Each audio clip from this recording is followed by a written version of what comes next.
Smarter, can you hear me? Can you still hear me? I'm trying to see if this feature works.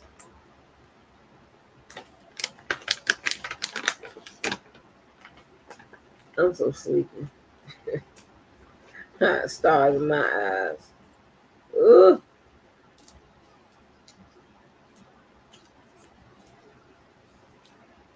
I guess I can really test myself. Hold on.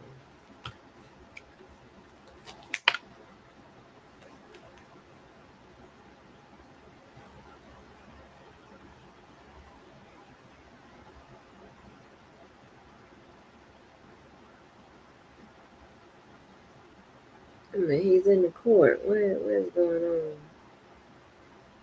13.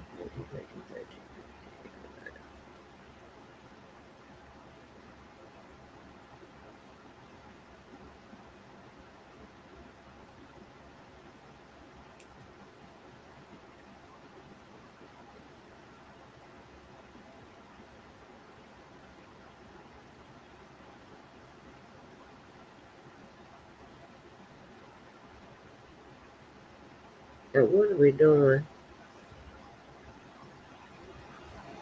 Hold on. Okay. For one, these three defendants, they're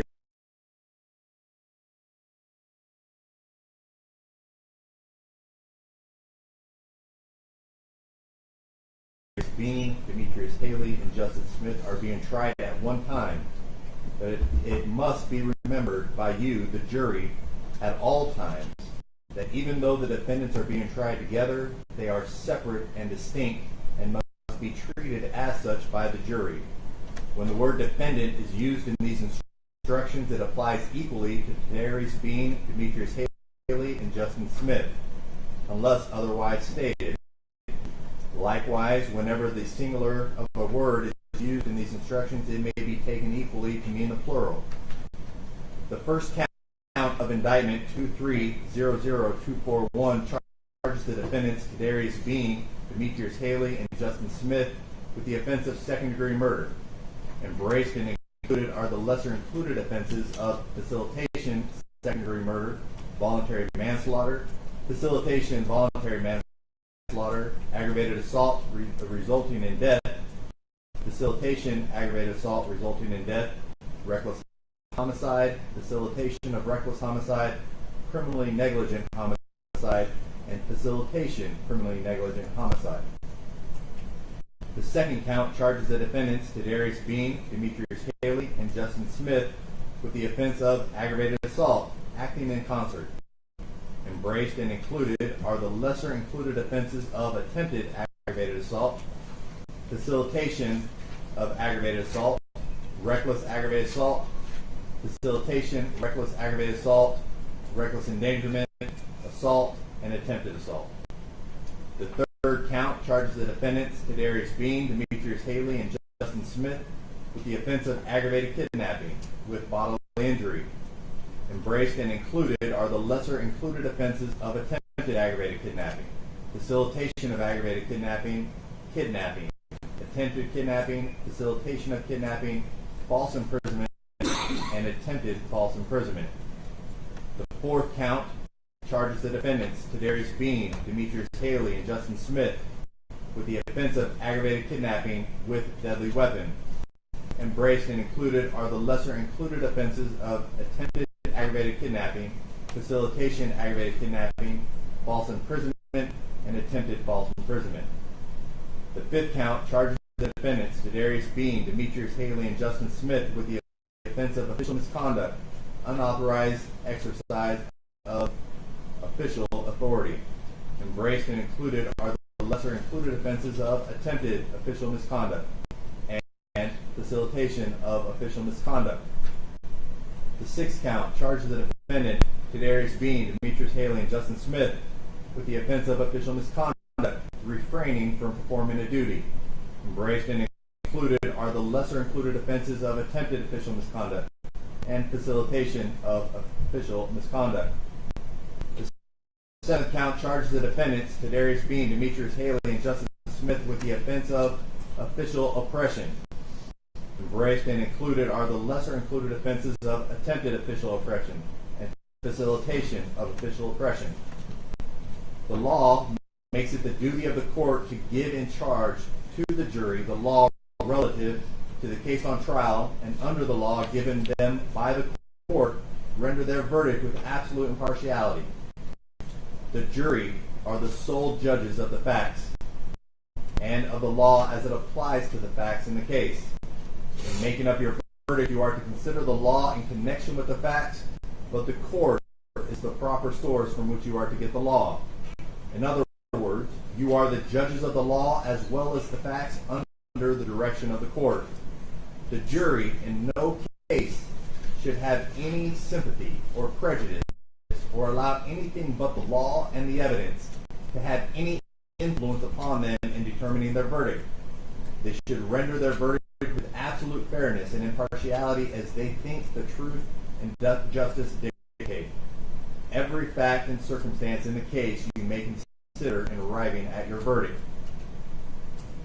The indictment in this case is the formal written accusation charging the defendants with the crime. It is not evidence against the defendants and does not create any inference of guilt. At times during the trial have ruled upon the admissibility of evidence. You must not concern yourself with these rulings. Neither by such rulings, these instructions, nor any other remarks I have made do I mean to indicate any opinion as to the facts or what your verdict should be. Statements, arguments, and remarks of counsel are intended to help you understand the evidence and apply the law. They are not evidence. If any statements were made that you believe are not supported by the evidence, you should disregard them. The evidence in this case has been completed, and it is my duty now to instruct you on the law. The law applicable to this case is stated in these instructions along with your preliminary instructions, and it is your duty to consider all of them carefully. The order in which these instructions are given do not indicate their relative importance. You should not single out any one or more to the exclusion of another or others, but should consider each one in light of and in harmony with the others. As previously stated, the defendants have been charged by the state of Tennessee in the indictment with second-degree murder, aggravated assault, acting in concert, aggravated kidnapping, 2 counts, official misconduct, 2 counts, and official oppression. These crimes are defined below, beginning with count 1. The charges, also called counts, are designated by numbers, and you are not to assign any meaning to their numbering. The court will now explain the law applicable in count 1 in the indictment. Second, any person who commits second-degree murder is guilty of a crime. For you to find a defendant guilty of this offense on a reasonable doubt the existence of the following essential elements. 1. That the defendant unlawfully killed the alleged victim, Tyre Nichols. And 2. That the defendant acted knowingly. Here, knowingly means that a person acts with an awareness that his conduct is reasonably certain to cause the death of the alleged victim. The requirement of knowingly is also established if it is shown that the defendant acted intentionally. Here, intentionally means that a person acts intentionally when it is the person's conscious objective or desire to cause the death of the alleged victim. The distinction between second-degree murder and voluntary manslaughter is that voluntary manslaughter requires that the killing result from a state of passion produced by adequate provocation from the alleged victim sufficient to lead a reasonable person to act in an irrational manner. Facilitation of second-degree murder. Any person who facilitates the offense of second-degree murder is guilty of a crime. For you to find a defendant guilty of this offense, the state must have proven beyond a reasonable doubt the existence of the following essential elements. 1. That the defendant knew that another person intended to commit second-degree murder, but did not have the intent to promote or assist the commission of the offense or to benefit in the proceeds or result of the offense. And 2, that the defendant furnish substantial assistance to that person in the commission of second-degree murder. And 3, that the defendant furnish such assistance knowingly. Knowingly means that a person acts knowingly with respect to the conduct or to the circumstances surrounding the conduct when the person is aware of the nature of the conduct or the circumstances exist. A person acts knowingly with respect to a result of the person's conduct when the person is aware that the conduct is reasonably certain to cause the result. The requirement of knowingly is also established if it is shown that the defendant acted intentionally. Intended and intending mean that a person acts intentionally with respect to the nature of the conduct or to a result of the conduct when it is a person's conscious objective or desire to engage in the conduct or cause the result. The essential elements necessary to constitute second-degree murder and definitions have been set out on page 4. Voluntary manslaughter. Any person who commits voluntary manslaughter is guilty of a crime. For you to find the defendant guilty of this offense, the state must have proven beyond a reasonable doubt the existence of the following essential elements. 1, that the defendant unlawfully killed the alleged victim, Tyre Nichols. And 2, that the defendant acted intentionally or knowingly. And 3, that the killing resulted from a state of passion produced by adequate provocation from the alleged victim, sufficient to lead a reasonable person to act in an irrational manner. Intentionally and knowingly have previously been set out in these instructions. Passion means any of the human emotions known as anger, rage, sudden resentment, terror, or similar emotions, which render the mind incapable of cool reflection. Facilitation of voluntary manslaughter. Any person who facilitates the offense of voluntary manslaughter is guilty of a crime.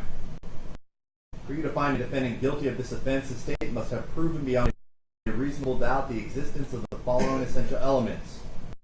1, that the defendant knew that another person intended to commit a voluntary manslaughter, but did not have the intent to promote or assist the commission of the offense or to benefit in the proceeds or result of the offense. And 2, that the defendant furnished substantial assistance that the person to that person in the commission of voluntary manslaughter. And 3, that the defendant furnished such assistance knowingly. Knowingly, intended, and intending have previously been defined in these instructions. The requirement of knowingly is also established if it is shown that the defendant acted intentionally. The essential elements necessary to constitute voluntary manslaughter and the definitions have been set out on page 7. Aggravated assault, act resulting in death. Any person who commits the offense of aggravated assault resulting in death is guilty of a crime. For you to find a defendant guilty of this offense, the state must have proven beyond a reasonable doubt the existence of the following essential elements. 1, that the defendant intentionally or knowingly caused bodily injury to Tyre Nichols. And 2, that the act resulted in the death of another. Bodily injury includes cut, abrasion, bruise, burn, or disfigurement, and physical pain or temporary illness or impairment of the function of a bodily member, organ, or mental faculty. Knowingly and intentionally have previously been defined in these instructions. The requirement of knowingly is also established if it is shown that the defendant acted intentionally. Facilitation of aggravated assault resulting in death. Any person who facilitates the offense of aggravated assault resulting in death is guilty of a crime. For you to find a defendant guilty of this offense, the state must have proven beyond a reasonable doubt the existence of the following essential elements. 1, that the defendant knew that another person intended to commit an aggravated assault resulting in death, but did not have the intent to promote or assist the commission of the offense or benefit from the proceeds or results of the offense. And 2, that the defendant furnished substantial assistance to that person in commission of the aggravated assault resulting in death. And 3, that the defendant furnished such assistance knowingly. Here, knowingly, intended, intending have previously been defined in these instructions. The requirement of knowingly is also established if it is shown the defendant acted intentionally. The essential elements necessary to constitute aggravated assault resulting in death and definitions have been set out on page 9. Reckless homicide. Any person who commits the offense of reckless homicide is guilty of a crime. For you to find a defendant guilty of this offense, the state must have proven beyond a reasonable doubt the existence of the following essential elements.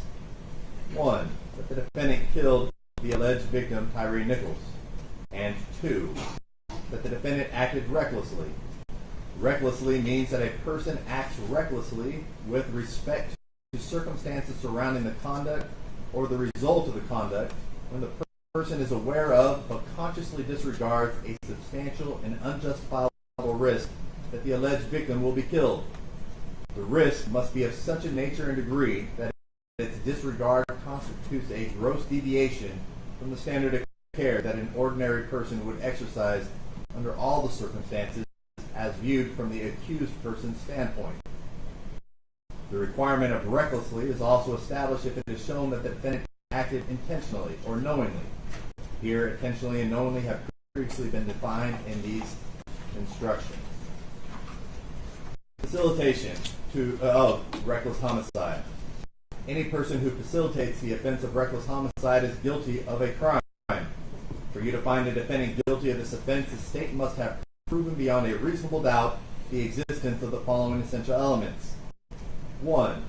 That the defendant knew that another person intended to commit a reckless homicide but did not have the intent to promote or assist the commission of the offense or to benefit in the proceeds or result of the offense. And 2. That the defendant furnished substantial assistance to that person in the commission of reckless homicide. And 3. That the defendant furnished such assistance knowingly. Here, knowingly, intended, and intending have previously been defined in these instructions. The requirement of knowingly is also established if it is shown that the defendant acted intentionally.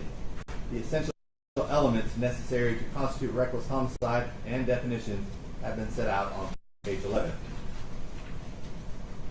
Criminally negligent homicide. Any person who commits criminally negligent homicide is guilty of a crime. For you to find a defendant guilty of this offense, the state must have proven beyond a reasonable doubt the existence of the following essential elements. 1. That the defendant's conduct resulted in the death of the alleged victim, Tyre Nichols. And 2. That the defendant acted with criminal negligence. Criminal negligence means that a person acts with criminal negligence when the person ought to be aware of a substantial and unjustifiable risk that the alleged victim will be killed. The risk must be of such a nature and degree that the failure to perceive it constitutes a gross deviation from the standard of care that an ordinary person would exercise under all the circumstances as viewed from the accused person's standpoint. The requirement of criminal negligence is also established if it is shown that the defendant acted intentionally, knowingly, or recklessly. Intentionally, knowing, and recklessly have previously been defined in these instructions. If you find beyond a reasonable doubt that a defendant was criminally negligent, you must also find that the death of the alleged victim was the proximate result of the defendant's criminal negligence. The defendant's action need not be the sole or immediate cause of death. If you find that the direct cause of death was an act of the victim, before you can convict the defendant, you must also find beyond a reasonable doubt the act of the victim causing the death was a natural and probable result of the defendant's criminal negligence. Facilitation of the criminally negligent homicide. Any person who facilitates the offense of criminally negligent homicide is guilty of a crime. For you to find a defendant guilty of this offense, the state must have proven beyond a reasonable doubt the existence of the following essential elements. 1. That the defendant knew that another person intended to commit a criminally negligent homicide, but did not have the intent to promote or assist the commission of the offense or benefit in the proceeds or result of the offense. And 2. That the defendant furnished substantial assistance to that person in the commission of criminally negligent homicide. And 3. That the defendant furnished such assistance knowingly. Here, knowingly, intended, and intending have previously been defined in these instructions. The requirement of knowingly is also established if the defendant acted intentionally. The essential elements necessary to constitute criminally negligent homicide and definitions have been set out on page 13.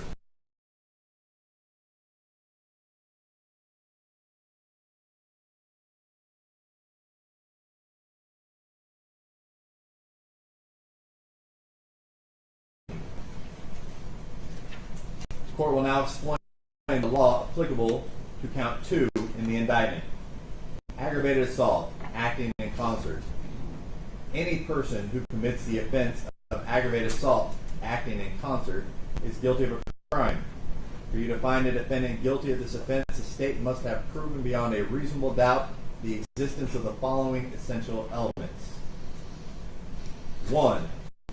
That the defendant intentionally or knowingly caused bodily injury to Tyre Nichols. And 2. That the act resulted in serious bodily injury to Tyre Nichols. And 3. That the defendant committed the offense while acting in concert with 2 or more other persons. Acting in concert means such conduct that would make one criminally responsible for committing or facilitating the offense. Serious bodily injury means bodily injury that involves a substantial risk of death, protracted unconsciousness, extreme physical pain, protracted or obvious disfigurement, or protracted loss or substantial impairment of a function of a bodily member, organ, or mental faculty. Bodily injury, intentionally and knowingly, have previously been set out in these instructions. Criminal attempt, aggravated assault, acting in concert. Any person who attempts to commit aggravated assault, acting in concert, is guilty of a crime. For you to find a person guilty of criminal attempt, the state must have proven beyond a reasonable doubt the existence of the following essential elements. 1. That the defendant intended to commit the specific offense of aggravated assault, acting in concert. And 2. That the defendant did some act intending to cause an essential element of the offense to occur, and at the time believed the act would cause the element to occur without further action on the defendant's part. Intended and intending mean that a person acts intentionally with respect to the nature of the conduct or to a result of the conduct when it's the person's conscious objective or desire to engage in the conduct or cause the result. The essential elements necessary to constitute aggravated assault, acting in concert, and definitions have been set out on page 15. Facilitation of aggravated assault, acting in concert of Tyre Nichols. Any person who facilitates the offense of aggravated assault, acting in concert, is guilty of a crime. For you to find a defendant guilty of this offense, the state must have proven beyond a reasonable doubt the existence of the following essential elements. 1. That the defendant knew that another person intended to commit an aggravated assault, acting in concert, but did not have the intent to promote or assist the commission of the offense or to benefit in the proceeds or result of the offense. And 2. The defendant furnished substantial assistance to that person in the commission of aggravated assault, acting in concert. And 3. That the defendant furnished such assistance knowingly. Here, knowingly, intended, and intending have previously been defined in these instructions. The requirements of knowingly is also established if it is shown that the defendant acted intentionally. The essential elements necessary to constitute aggravated assault, acting in concert, and definitions have been set out on page 15. Reckless aggravated assault. Any person who commits the offense of reckless aggravated assault is guilty of a crime. For you to find a defendant guilty of this offense, the state must have proven beyond a reasonable doubt the existence of the following essential elements. 1. That the defendant recklessly caused bodily injury to Tyre Nichols. And 2. That the act resulted in serious bodily injury to Tyre Nichols. And 3. That the defendant committed the offense while acting in concert with 2 or more other persons.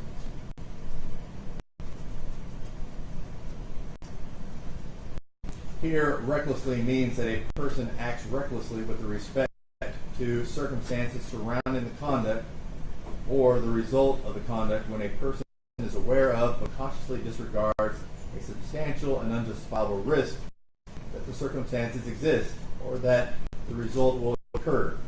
The risk must be of such a nature and degree that its disregard constitutes standard of care that an ordinary person would exercise under all circumstances as viewed from the accused person's standpoint.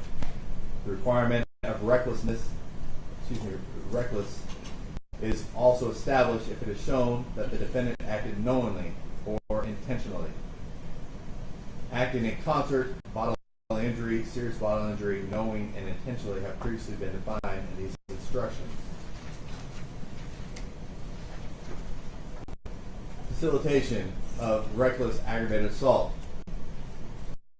Any person who facilitates the offense of reckless aggravated assault is guilty of a crime. For you to find a defendant guilty of this offense, the state must have proven beyond a reasonable doubt the existence of the following essential elements.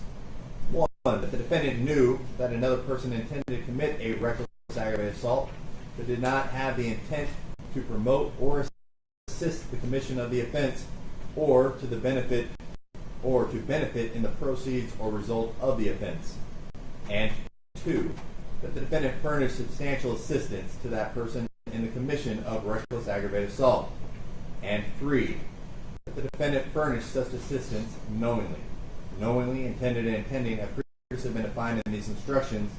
The requirement of knowingly is also established if it is shown that the defendant acted intentionally. The essential elements necessary to constitute reckless aggravated assault and definitions have been set out on page 18. Reckless endangerment. Any person who commits the offense of reckless endangerment is guilty of a crime. For you to find a defendant guilty of this offense, the state must have proven beyond a reasonable doubt the existence of the following essential elements. 1. The defendant engaged in conduct which placed or might have placed another person in imminent danger of serious bodily injury. And 2. That the defendant acted recklessly. For the threat of serious bodily injury to be imminent, the person must be placed in a reasonable probability of danger as opposed to mere possibility of danger. Before you can convict a defendant, the state must have shown beyond a reasonable doubt that a person or class of persons was in the zone of danger. The zone of danger is that area in which a reasonable probability exists that the defendant's conduct would place others in imminent danger of serious bodily injury. Serious bodily injury and recklessly have previously been defined in these instructions. Assault. Any person who commits an assault upon another is guilty of a crime. For you to find a defendant guilty of this offense, the state must have proven beyond a reasonable doubt the existence of the following essential elements. 1. That the defendant caused bodily injury to Tyre Nichols. And 2. That the defendant acted either intentionally, knowingly, or recklessly. Bodily injury, intentionally, knowingly, and recklessly have previously been defined in these instructions. Attempt to commit assault. Any person who attempts to commit assault is guilty of crime. For you to find a person guilty of criminal's attempt, the state must have proven beyond a reasonable doubt the existence of the following essential elements. 1. That the defendant intended to commit the specific offense, assault. And 2. That the defendant did some act intending to cause an essential element of the offense to occur, and at the time believed that the act would cause the element to occur without further action upon the defendant's part. Intended and intending have previously been defined in these instructions. The essential elements necessary to constitute assault and definitions have been set out on page 21. The court will now explain the law applicable to count 3 in the indictment. Aggravated kidnapping with bodily injury. Any person who commits an aggravated kidnapping is guilty of a crime. For you to find a defendant guilty of this offense, the state must have proven beyond a reasonable doubt the existence of the following essential elements. 1. That the defendant knowingly removed or confined Tyre Nichols unlawfully so as to interfere substantially with his liberty. And 2. That Tyre Nichols suffered bodily injury during the removal or confinement. The following italicized instructions and definitions apply to aggravated kidnapping on page 23 and the lesser included offenses of attempt to commit aggravated kidnapping on page 25, facilitation of aggravated kidnapping on page 26, kidnapping on page 27, attempt to commit kidnapping on page 28, facilitation of kidnapping on page 29. The italicized instructions are no more or no less important than other instructions. Italics are used solely for ease of reference and understanding the elements of the offense and lesser included offenses. A removal or confinement is unlawful if it is accomplished by force, threat, or fraud. Although the law requires no specific period of time of confinement or distance of removal, removal or confinement interferes substantially with another's liberty if the time of confinement is significant or the distance of removal is considerable. To find the defendant guilty of this offense, you must also find beyond a reasonable doubt that the removal or confinement was to a greater degree than that necessary to commit the alleged offenses of second-degree murder as charged in count 1, aggravated assault acting in concert as charged in count 2, official misconduct as charged in counts 5 and 6, and official oppression as charged in count 7.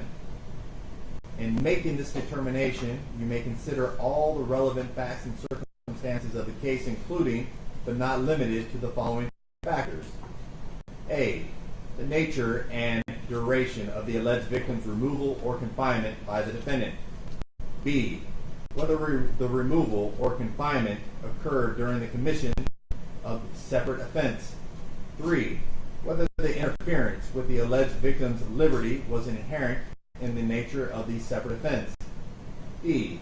Whether the removal or confinement prevented the alleged victim from summoning assistance, although the defendant need not have succeeded in preventing the alleged victim from doing so. E. Whether the removal or confinement reduced the defendant's risk of detection, although the defendant need not have succeeded in this objective. And F. Whether the removal or confinement created a significant danger or increased the alleged victim's risk of harm independent of that posed by the separate offense.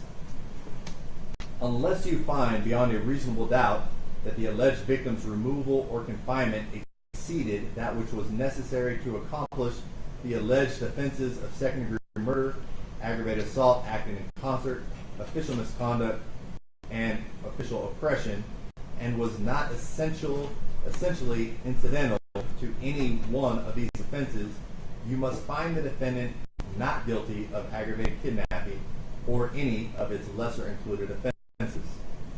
Bodily injury and knowingly have previously been set out and defined in these instructions. Attempt to commit aggravated kidnapping. Any person who attempts to commit aggravated kidnapping is guilty of a crime. For you to find a person guilty of criminal attempt, the state must have proven beyond a reasonable doubt the existence of the following essential elements. 1. That the defendant intended to commit the specific offense of aggravated kidnapping. And 2. That the defendant did some act intending to cause an essential element of the offense to occur, and at the time believed the act would cause the element to occur without further action on the defendant's part. Intended and intending have previously been defined in these instructions. The essential elements necessary to constitute aggravated kidnapping and definitions have been set out on page 23. Facilitation of aggravated kidnapping. Any person who facilitates the offense of aggravated kidnapping is guilty of a crime. For you to find the defendant guilty of this offense, the state must have proven beyond a reasonable doubt the existence of the following essential elements. 1. That the defendant knew that another person intended to commit an aggravated kidnapping, but did not have the intent to promote or assist the commission of the offense, or to benefit in the proceeds or result of the offense. And 2. That the defendant furnished substantial assistance to that person in the commission of aggravated kidnapping. And 3. That the defendant furnished such assistance knowingly. Knowingly, intended, and intending have previously been defined in these instructions. The requirement of knowingly is also established if it is shown that the defendant acted intentionally. The essential elements necessary to constitute aggravated kidnapping and definitions have been set out on page 23. Kidnapping. Any person who commits the offense of kidnapping is guilty of a crime. For you to find a defendant guilty of this offense, the state must have proven beyond a reasonable doubt the existence of the following essential elements. 1. That the defendant knowingly removed or confined Tyre Nichols unlawfully so as to interfere substantially with his liberty. And 2. That the removal or confinement was under circumstances that exposed Tyre Nichols to substantial risk of bodily injury. The instructions regarding removal or confinement, as explained above in the italicized instructions for aggravated kidnapping under this count 3, applied to the lesser included offense. Refer to those italicized instructions there. Bodily injury and knowingly have previously been defined in these instructions. Attempt to commit kidnapping. Any person who attempts to commit kidnapping is guilty of a crime. For you to find a person guilty of criminal attempt, the state must have proven beyond a reasonable doubt the existence of the following essential elements. 1. That the defendant intended to commit the specific offense, kidnapping. And 2. That the defendant did some act intended to cause an essential element of the offense to occur, and at the time believed the act would cause the element to occur without further action on the defendant's part. Intended and intending have previously been defined in these instructions. The essential elements necessary to constitute kidnapping and definitions have been set out on page 27. Facilitation of kidnapping. Any person who facilitates the offense of kidnapping is guilty of a crime. For you to find a defendant guilty of this offense, the state must have proven beyond a reasonable doubt the existence of the following essential elements. 1. That the defendant knew that another person intended to commit a kidnapping, but did not have the intent to promote or assist in the commission of the offense or benefit in the proceeds or result of the offense. And 2. That the defendant furnished substantial assistance to that person in the commission of kidnapping. And 3. That the defendant furnished such assistance knowingly. Knowingly, intended, and intending previously been defined in these instructions. The requirement of knowingly is also established if it is shown that the defendant acted intentionally. The essential elements necessary to constitute kidnapping and definitions have been set out on page 27. False imprisonment of Tyre Nichols. Any person who commits the offense of false imprisonment is guilty of a crime. For you to find the defendant guilty of this offense, the state must have proven beyond a reasonable doubt the existence of the following essential elements. 1. That the defendant removed or confined Tyre Nichols unlawfully so as to interfere substantially with his liberty. And 2. That the defendant acted knowingly. The instructions regarding a removal or confinement, as explained above in the italicized instructions for especially aggravated kidnapping under this count 3, apply to this lesser included offense. Refer to those instructions there. Knowingly have previously been defined in these instructions. Attempt to commit false imprisonment. Any person who attempts to commit false imprisonment is guilty of a crime. For you to find a person guilty of criminal attempt, the state must have proven beyond a reasonable doubt the existence of the following essential elements. 1. That the defendant intended to commit the specific offense of false imprisonment. And 2. That the defendant did some act intending to cause an essential element of the offense to occur, and at the time believed the act would cause the element to occur without further action on the defendant's part. Intended and intending have previously been defined in these instructions. The essential elements necessary to constitute false imprisonment and definitions have been set out on page 30. The court will now explain the law applicable to count 4 in the indictment. Aggravated kidnapping of Tyre Nichols with a deadly weapon. Any person who commits an aggravated kidnapping is guilty of a crime. For you to find a defendant guilty of this offense, the state must have proven beyond a reasonable doubt the existence of the following essential elements. 1. the defendant knowingly removed or confined Tyre Nichols unlawfully so as to interfere substantially with his liberty. And 2, that the defendant possessed or threatened the use of a deadly weapon. The italicized instructions for aggravated kidnapping under count 3 apply to aggravated kidnapping in this count 4, on page 23. Please refer to that page for the definitions and instructions as needed. Deadly weapon means a firearm or anything manifestly designed, made, or adapted for the purpose of inflicting death or serious bodily injury, or or anything that in the manner of its use or intended use is capable of causing death or serious bodily injury. Firearm means any weapon that will or is designed to or may readily be converted to expel a projectile by the action of an explosive.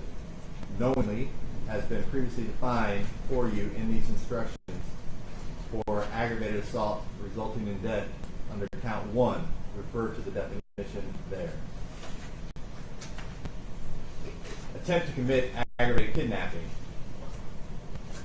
Any person who attempts to commit aggravated kidnapping is guilty of a crime. For you to find a person guilty of criminal attempt, the state must have proven beyond a reasonable doubt the existence of the following essential elements. 1, that the defendant intended to commit the specific offense, aggravated kidnapping.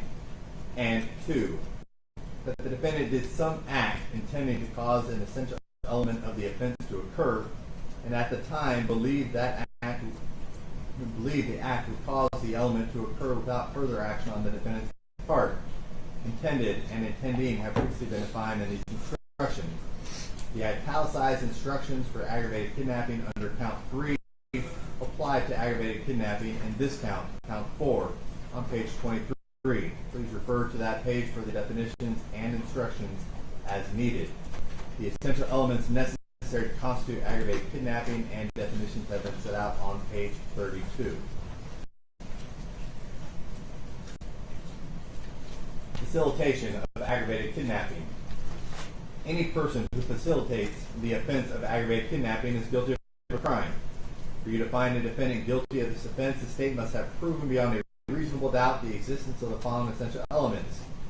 1, the defendant knew that another person intended to commit an aggravated kidnapping, but did not have the intent to promote or assist the commission of the offense or to benefit in the proceeds or results of the offense. And 2, that the defendant furnished substantial assistance to that person in the commission of aggravated kidnapping. And 3, that the defendant furnished such assistance knowingly. Knowingly, intended, and intending have previously been set out defined in these instructions. The requirement of knowingly is also established if it is shown that the defendant acted intentionally. The italicized instructions for aggravated kidnapping under count 3 apply to aggravated kidnapping in this count 4, on page 23. Please refer to that page for definitions and instructions as needed. The essential elements necessary to constitute aggravated kidnapping and definitions have been set out on page 32. False imprisonment of Tyre Nichols. Any person who commits the offense of false imprisonment is guilty of a crime. For you to find the defendant guilty of this offense, the state must have proven beyond a reasonable doubt essential elements. 1, that the defendant removed or confined Tyre Nichols unlawfully so as to interfere substantially with his liberty. And 2, that the defendant acted knowingly. The instructions regarding a removal or confinement as explained above in the italicized instructions for especially aggravated kidnapping under this count 3, on page 23 apply to this lesser included offense. Refer to those instructions there. Knowingly has previously been defined in these instructions. Any person attempt to commit false imprisonment. Any person who attempts to commit false imprisonment is guilty of a crime. For you to find a person guilty of criminal attempt, the state must have proven beyond a reasonable doubt the existence of the following essential elements. That is should one. 1. That the defendant intended to commit the specific offense of false imprisonment. And 2. That the defendant did some act intending to cause the essential elements of the offense to occur, and at the time believed the act would cause the element to occur without further action on the defendant's part. Intended and intending have previously been defined in these instructions. The essential elements necessary to constitute false imprisonment and definitions have been set out on page 35. The court will now explain the law applicable to count 5 in the indictment. Official misconduct, unauthorized exercise of official power. Any public servant who commits the offense of official misconduct is guilty of a crime. Guilty of this offense, the state must have proven beyond a reasonable doubt the existence of the following essential elements. 1. That the defendant acted as a public servant. And 2. That the defendant committed an act relating to the defendant's office or employment that constituted an unauthorized exercise of official power. And 3. That the defendant acted knowingly or intentionally. And 4. That the defendant acted with the intent to obtain a benefit or to harm another. Act and acted means a bodily movement, whether voluntary or involuntary, and includes speech. Intent, intentionally, and knowingly have previously been defined in these instructions. Public servant means a person elected, selected, appointed, employed, or otherwise designated of the following, even if the public servant has not yet qualified for office or assumed the duties: an officer, employee, or agent of government. Attempt to commit official misconduct. Any person who attempts to commit official misconduct is guilty of a crime. For you to find a person guilty of criminal attempt, the state must have proven beyond a reasonable doubt the existence of the following essential elements. 1. That the defendant intended to commit the specific offense of official misconduct. And 2. That the defendant did some act intending to cause an essential element of the offense to occur, and at the time believed the act would cause the element to occur without further action on the defendant's part. Intended and intending have previously been defined in these instructions. The essential elements necessary to constitute official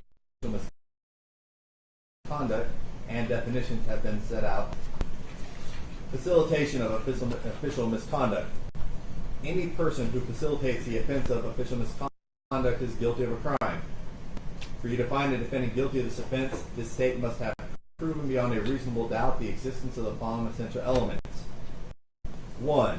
That the defendant knew that another person intended to commit an official misconduct, but did not have the intent to promote or assist the commission of the offense or to benefit in the proceeds or results of the offense. And 2. That the defendant furnished substantial assistance to that person in the commission of official misconduct. And 3. That the defendant furnished such assistance knowingly. Knowingly, intended, and intending have previously been defined in these instructions. The requirement of knowingly is also established if it is shown that the defendant acted intentionally. The essential elements necessary and definitions have been set out on page 37. The court will now explain the law applicable to count 6 in the indictment. Official misconduct, refraining from performing a duty. Any public servant who commits the offense of official misconduct is guilty of a crime. For you to find a defendant guilty of this offense, the state must have proven beyond a reasonable doubt the existence of the following essential elements. 1. That the defendant acted as a public servant. And 2. That the defendant refrained from performing a duty that was imposed by law or that was clearly inherent in the nature of the office or employment. And 3. That the defendant acted knowingly or intentionally. And 4. That the defendant acted with the intent to obtain a benefit or to harm another. Acted knowingly and intentionally have previously been defined in these instructions.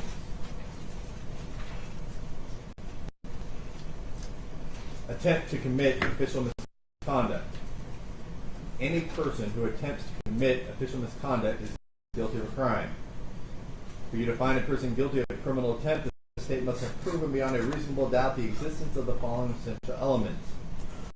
1. That the defendant intended to commit the specific offense of official misconduct. And 2. That the defendant did some act intending to cause an essential element of the offense to occur, and at the time believed that the act would cause the element to occur without further action on the defendant's part. Intended and intending have previously been defined in these instructions. The essential elements necessary to constitute official misconduct and definitions have been set out on page 41. Facilitation of official misconduct. Any person who facilitates the offense of official misconduct is guilty of a crime. For you to find a defendant guilty of this offense, the state must have proven beyond a reasonable doubt the existence of the following essential elements. 1.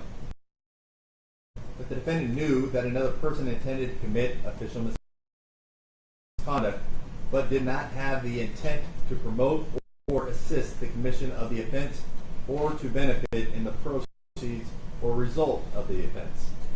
And 2. That the defendant furnished substantial assistance to that person in the commission of official misconduct. And 3. That the defendant furnished such assistance knowingly. Here, knowingly, intended, and intending have previously been defined in these instructions.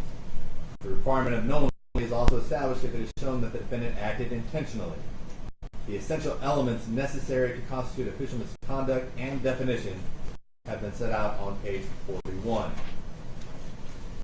The court will now explain the law applicable to count 7 in the indictment: official oppression. Any public servant who commits the offense of official oppression is guilty of a crime. For you to find a defendant guilty of this offense, the state must have proven beyond a reasonable doubt the existence of the following essential elements. 1. That the defendant was a public servant acting under color of office or employment. And 2. That the defendant intentionally subjected another to mistreatment or to arrest, detention, stop, frisk, halt, search, seizure, or dispossession that the defendant knew was unlawful. Intent, intentionally and knowingly, and public servant have previously been defined in these instructions.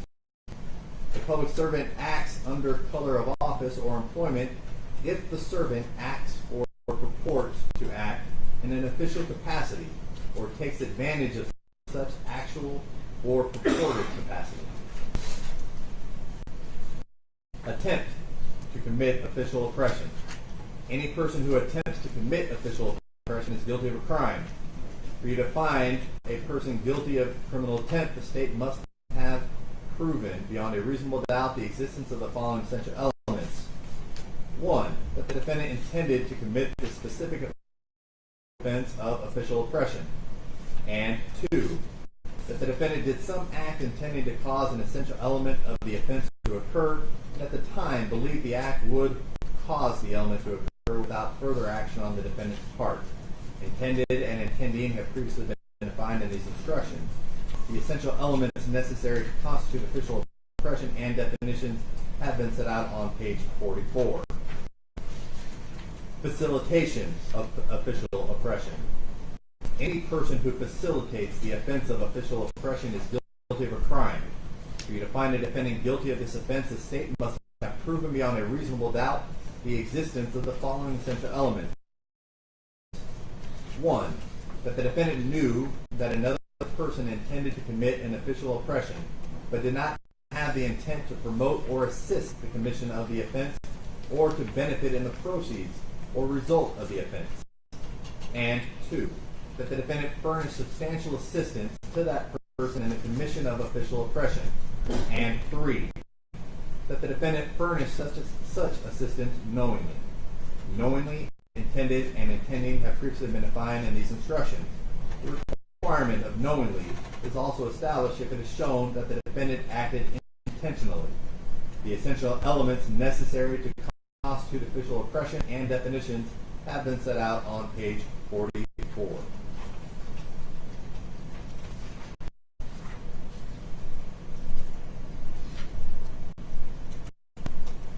Considering multiple defendants. You should give separate consideration to each defendant. Each defendant is entitled to have his case decided on the evidence and the law applicable to that particular defendant. Any evidence which was limited to a specific defendant should not be considered by you as to any other defendant. You can acquit all defendants or convict all, or you can acquit one or more and convict one or more. If you cannot agree upon a guilt as to all defendants, but you do agree upon the verdict as to one defendant, you must render a verdict as to the one or the ones upon which you agree.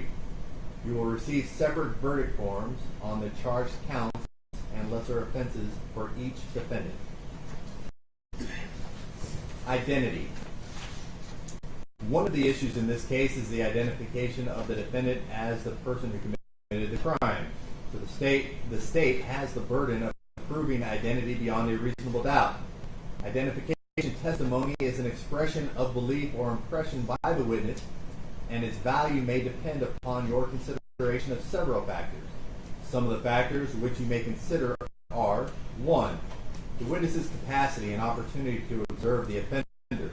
This includes, among other things, the length of time available for observation, the distance from which the witness observed, the lighting, and whether the person who committed the crime was a prior acquaintance of the witness.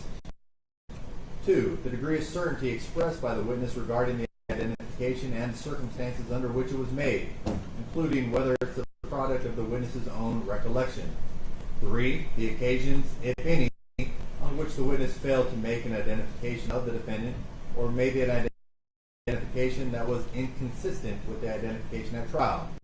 And 4. The occasions, if any, on which the witness made an identification that was consistent with the identification at trial and circumstances surrounding such identification.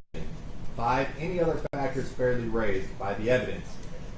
Again, the state has the burden of proving every element of the crime charged, and this burden specifically includes the identity of the defendant as the person who committed the crime for which he is on trial.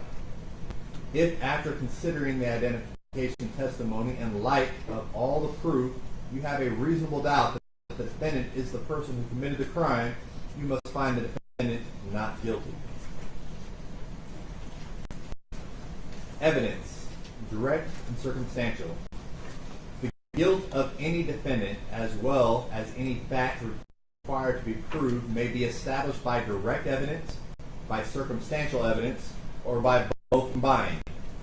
Direct evidence is defined as evidence which proves the existence of the fact and issue without inference or presumption.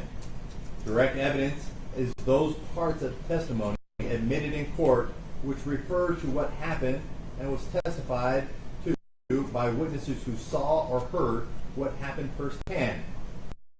If witnesses testified about what they themselves saw or heard, they presented direct evidence. Circumstantial evidence consists of proof of collateral facts and circumstances which do not directly prove the fact and issue, but from which that fact may be logically inferred.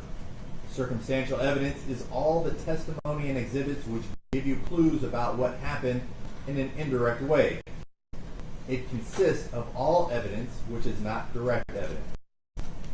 When the evidence is made up entirely of circumstantial evidence, then before you would be justified in finding any defendant guilty, you must find that all the essential facts are consistent with the hypothesis of guilt, as that is to be compared with all the facts proved.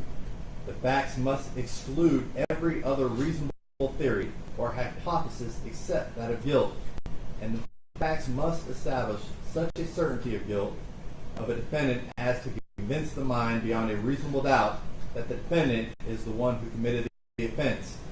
Do not assume that direct evidence is always better than circumstantial evidence.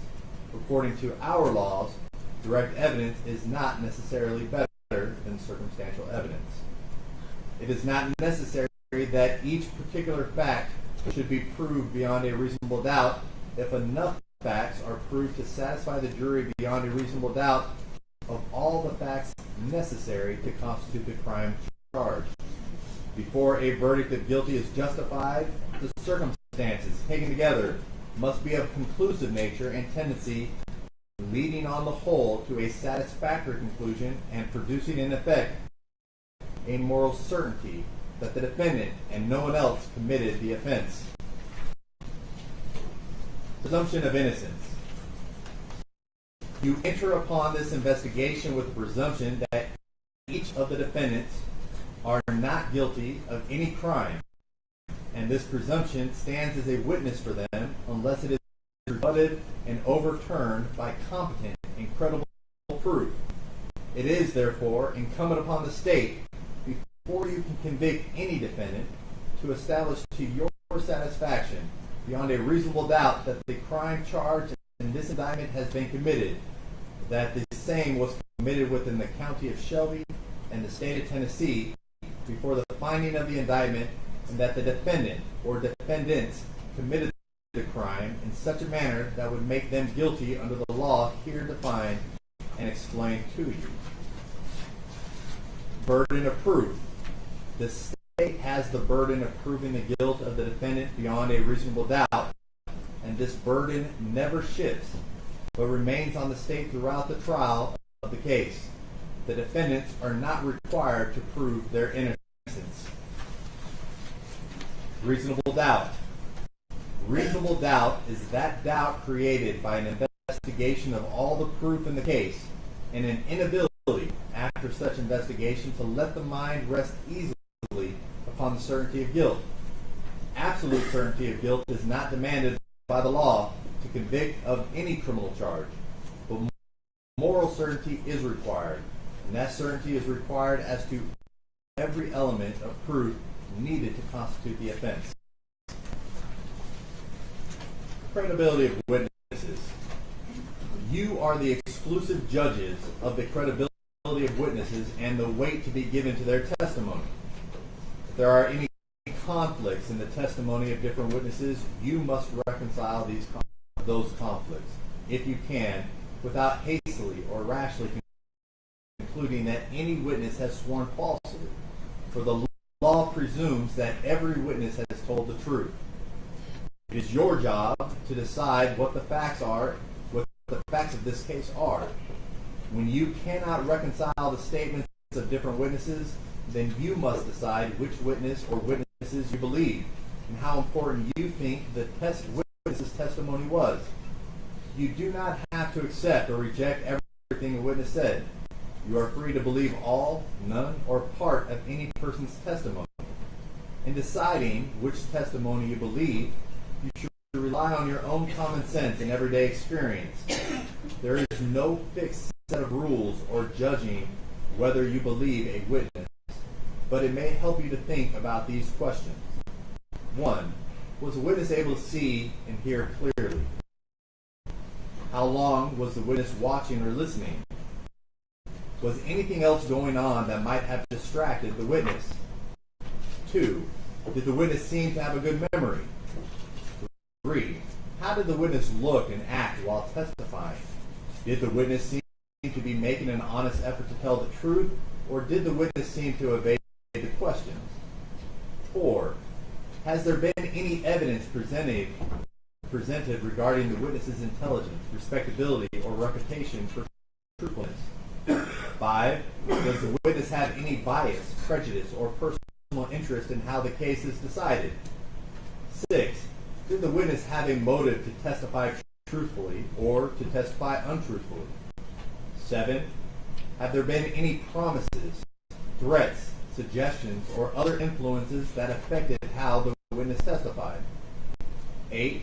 In general, does the witness have any special reason to tell the truth or any special reason to lie?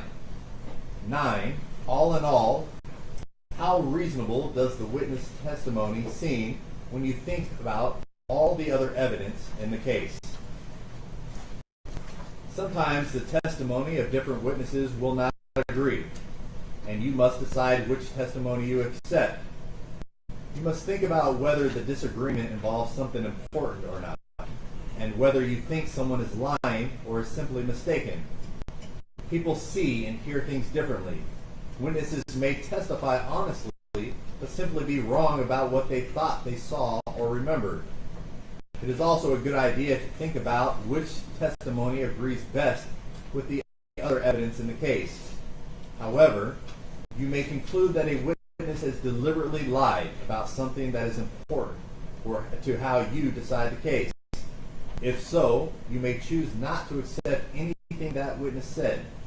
On the other hand, if you think the witness lied about some things but told the truth about others, you may simply accept the part you think is true and ignore the rest. Expert witness. During the trial, you heard the expert testimony of TBI agent Derek Miller, who was described to us as an expert in the field of digital forensic examiner. You also heard the expert testimony of Dr. Marco Ross, who was described to us as an expert in the field of forensic pathology. You also heard the expert testimony of Dr. Jane Turner, who was described to us as an expert in the field of forensic pathology. You also heard the expert testimony of Miss Samantha Spencer, who was described to us as an expert in the field of forensic biology through DNA analysis. You also heard the expert testimony of Mr. Jared Zwicky, who was described to us as an expert in the field of defensive tactics, human factors, deadly force, police training, video and digital analysis. You also heard expert testimony of Mr. John Tisdale, who was described to us as an expert in the field of police policy and use of force. You also heard the expert testimony of Mr. Don Cameron, who was described to us as an expert in the field of police training, standards, and use of force. The rules of evidence provide that if scientific, technical, or other specialized knowledge might assist the jury in understanding the evidence or in determining a fact and issue, a witness qualified as an expert by reason of special knowledge or experience may testify and state their opinions concerning such matters and give reasons for their testimonies. Merely because an expert witness has expressed an opinion does not mean, however, that you are bound to accept this opinion. The same as with any other witness, it is up to you to decide whether you believe this testimony and choose to rely upon it. Part of that decision will depend on your judgment whether this witness's training and experience is sufficient for the witness to give the expert opinion that you heard. You must decide whether the witness's opinions were based on sound reasons, judgment, and information. You are to give the testimony of an expert witness such weight and value as you think it deserves, along with all the other evidence in the case. Impeaching a witness. A witness may be impeached by proving that the witness made some material statements at the court which are at variance with the witness's evidence on the witness stand. However, proof of prior inconsistent statements may be considered by you only for the purpose of testing the witness's credibility and not as substantive evidence of the truth of the matter asserted in such statements unless the trial judge has made those statements an exhibit. Further, a witness may be impeached by a careful cross-examination involving the witness in contradictory, unreasonable, and improbable statements. However, immaterial discrepancies or differences in the statements of witnesses do not affect their credibility unless it should plainly appear that some witness has willfully testified falsely. When a witness is thus impeached, the jury has the right to disregard the witness's evidence and treat it as untrue, except where it is corroborated by other credible testimony or by the facts and circumstances proved on the trial. criminal responsibility for the conduct of another. A defendant is criminally responsible as a party to second-degree murder, aggravated assault, acting in concert, aggravated kidnapping, official misconduct, and official oppression if the offenses were committed by the defendant's own conduct, by the conduct of another for which the defendant is criminally responsible, or by both. Each party to the offense may be charged with the commission of the offense. A defendant is criminally responsible for an offense committed by the conduct of another if, acting with the intent to promote or assist the commission of the offense or to benefit in the proceeds or result of the offense, the defendant solicits, directs, aids, or attempts to aid another person to commit the offense. Here, intent means that the person acts intentionally with respect to the nature of the conduct or to a result of the conduct when it's the person's conscious objective or desire to engage in the conduct or cause the result. A person is criminally responsible for an offense committed by the conduct of another if, having a duty imposed by law or voluntarily undertaken to prevent commission of the offense and acting with the intent to the benefit in the proceeds or the results of the offense or promote or assist its commission. A defendant fails to make a reasonable effort to prevent commission of the offense. Intent means that a person acts intentionally with respect to the nature of conduct or to a result of the conduct when it's the person's conscious objective or desire to engage in the conduct or cause the result. A defendant who is criminally responsible for an offense may be found guilty not only of the offense, but also for any other offense or offenses committed by another if you find beyond a reasonable doubt that the other offense or offenses committed were natural and probable consequences of the original offense for which the defendant is found criminally responsible, and that the elements of the other offenses or offenses that accompanied the original offense have been proven beyond a reasonable doubt. In deciding the criminal responsibility of each defendant, the jury may also take into consideration any evidence offered that a defendant attempted to thwart or withdraw from any of the offenses that followed from the original offense. To find a defendant criminally responsible for the acts of another, it is not necessary that you find the defendant was present or that the defendant took a physical part in the crime. Encouragement of the principal offender is sufficient. However, mere presence during the commission of an offense is not sufficient to support a conviction. Before you can find a defendant guilty of being criminally responsible for said offense or offenses committed by the conduct of another, you must find that all the essential elements of said offenses have been proven by the state beyond a reasonable doubt. Criminal responsibility is not a separate criminal charge of the indicted charge or lesser included offenses. It is an alternate theory of criminal liability by which the state may prove a defendant's guilt based on the conduct of another person. Consequently, there is no separate verdict form for criminal responsibility. You will use the verdict forms for the offenses for which you find a defendant criminally responsible should a defendant be found guilty of any offense under this theory. It is not a defense that a person for whom's conduct the defendant is criminally responsible has not been convicted or was convicted of a different offense or different type or class of offense. Witness claimed to be a participant. The prosecution has presented a witness who claims to have been a participant with the defendants in the crime charge. While you may convict upon this testimony alone, you should act upon it with great caution. Give it careful examination in the light of other evidence in the case. You are not to convict upon this testimony alone unless you are convinced beyond a reasonable doubt that it is true. Limiting instruction. Members of the jury, you have received as evidence a memorandum of understanding, which has been marked Exhibit 4, and a guilty plea marked as Exhibit 16 of a charged co-defendant, Desmond Mills.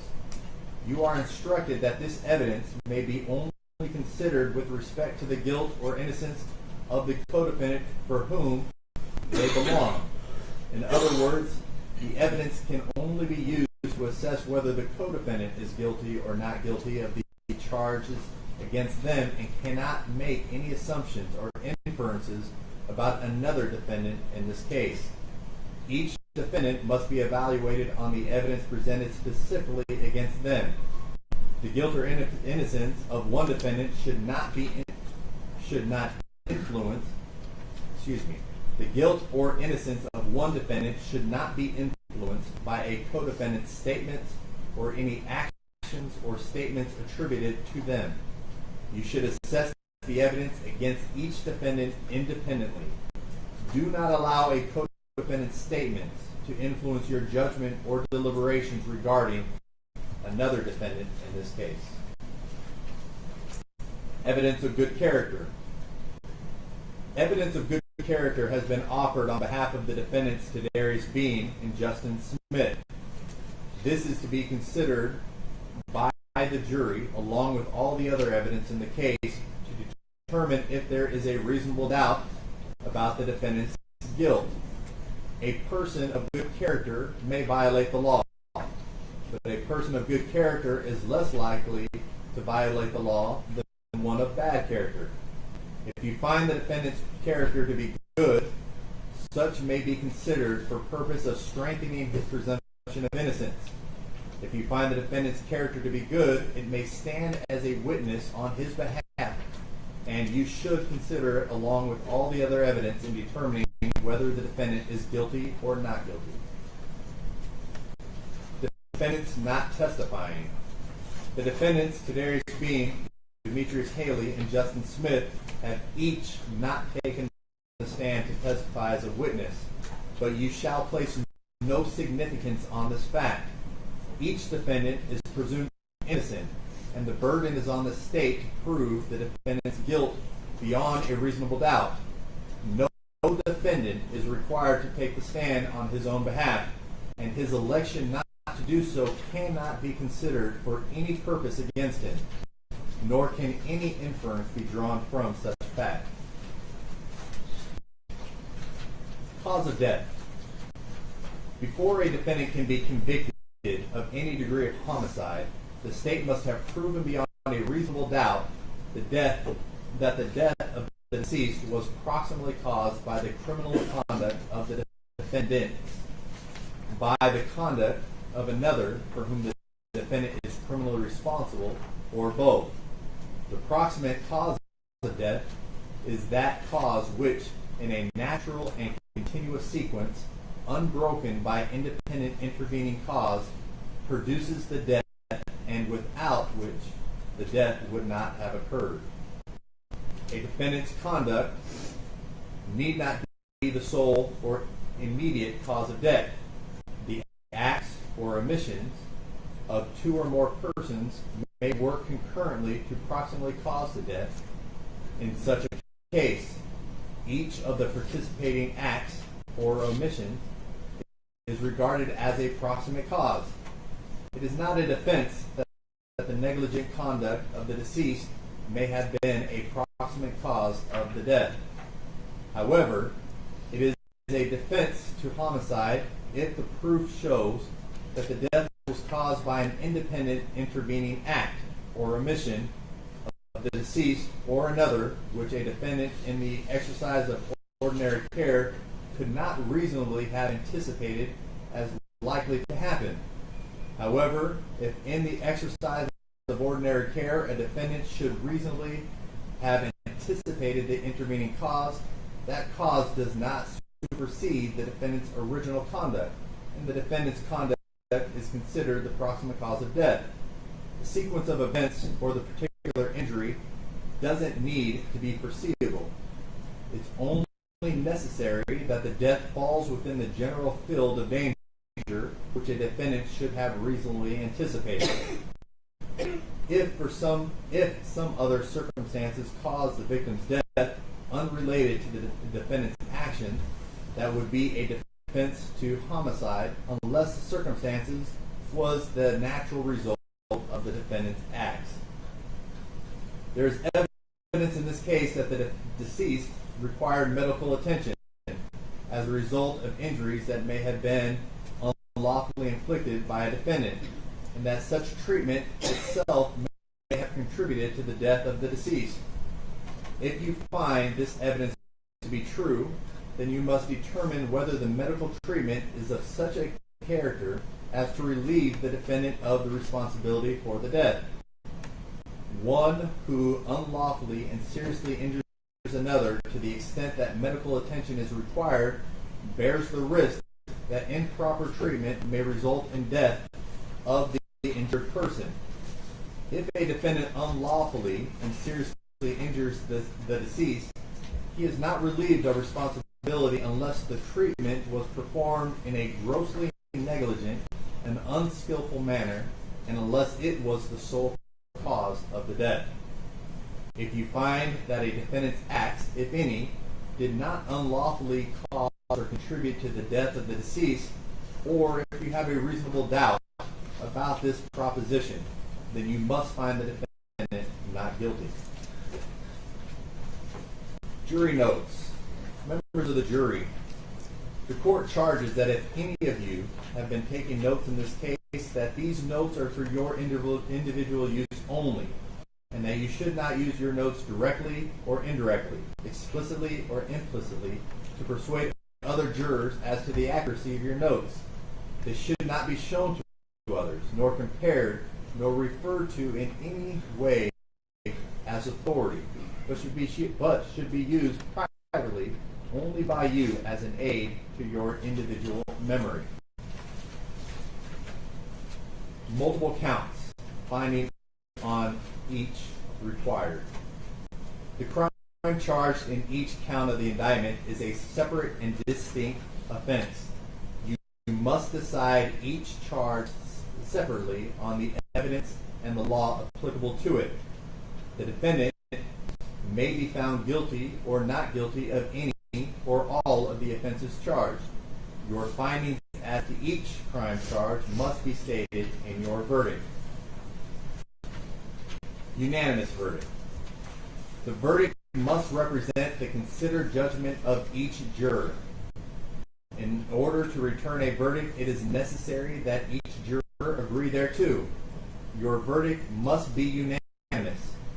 It is your duty as jurors to consult with one another and to deliberate with a view to reaching an agreement, if you can do so without violence to individual judgment.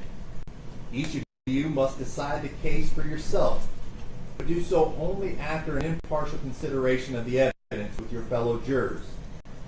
In the course of your deliberations, do not hesitate to re-examine your own views and change your opinion if convinced it is erroneous. But do not surrender your honest conviction as to the weight or effect of evidence solely because of the opinion of your fellow jurors or for the mere purpose of returning a verdict. Deliberation, order of consideration as to defendant Tadarius Bean, Demetrius Haley, and Justin Smith. In deciding your verdict for each count, you shall first consider the offense charged in the indictment. If you find the defendant guilty of that offense beyond a reasonable doubt, you should return a verdict of guilty for that offense. If you unanimously find the defendant not guilty of that offense, or have a reasonable doubt of the defendant's guilt of that offense, you shall then proceed to consider whether or not the defendant is guilty of the next lesser included offense in the order from greatest to least within each count of the indictment. You shall not proceed to consider any lesser included offense until you have first made a unanimous determination that the defendant is not guilty of the immediately preceding greater offense, or you unanimously have a reasonable doubt of the defendant's guilt of that offense charged in the indictment. If you have a reasonable doubt of the guilt of the defendant as to all offenses charged and included in that count of the indictment, you shall return a verdict of not guilty for that count of the indictment. Verdict form, count 1, second-degree murder. We, the jury, find the defendant, Tydarius Bean, only checking one box. First charge for your consideration, the indicted charge, guilty of second-degree murder. Lesser included offenses in the order of consideration, should the jury find the defendant guilty, would be facilitation of second-degree murder, guilty of manslaughter, guilty of facilitation of voluntary manslaughter, guilty of aggravated assault resulting in death,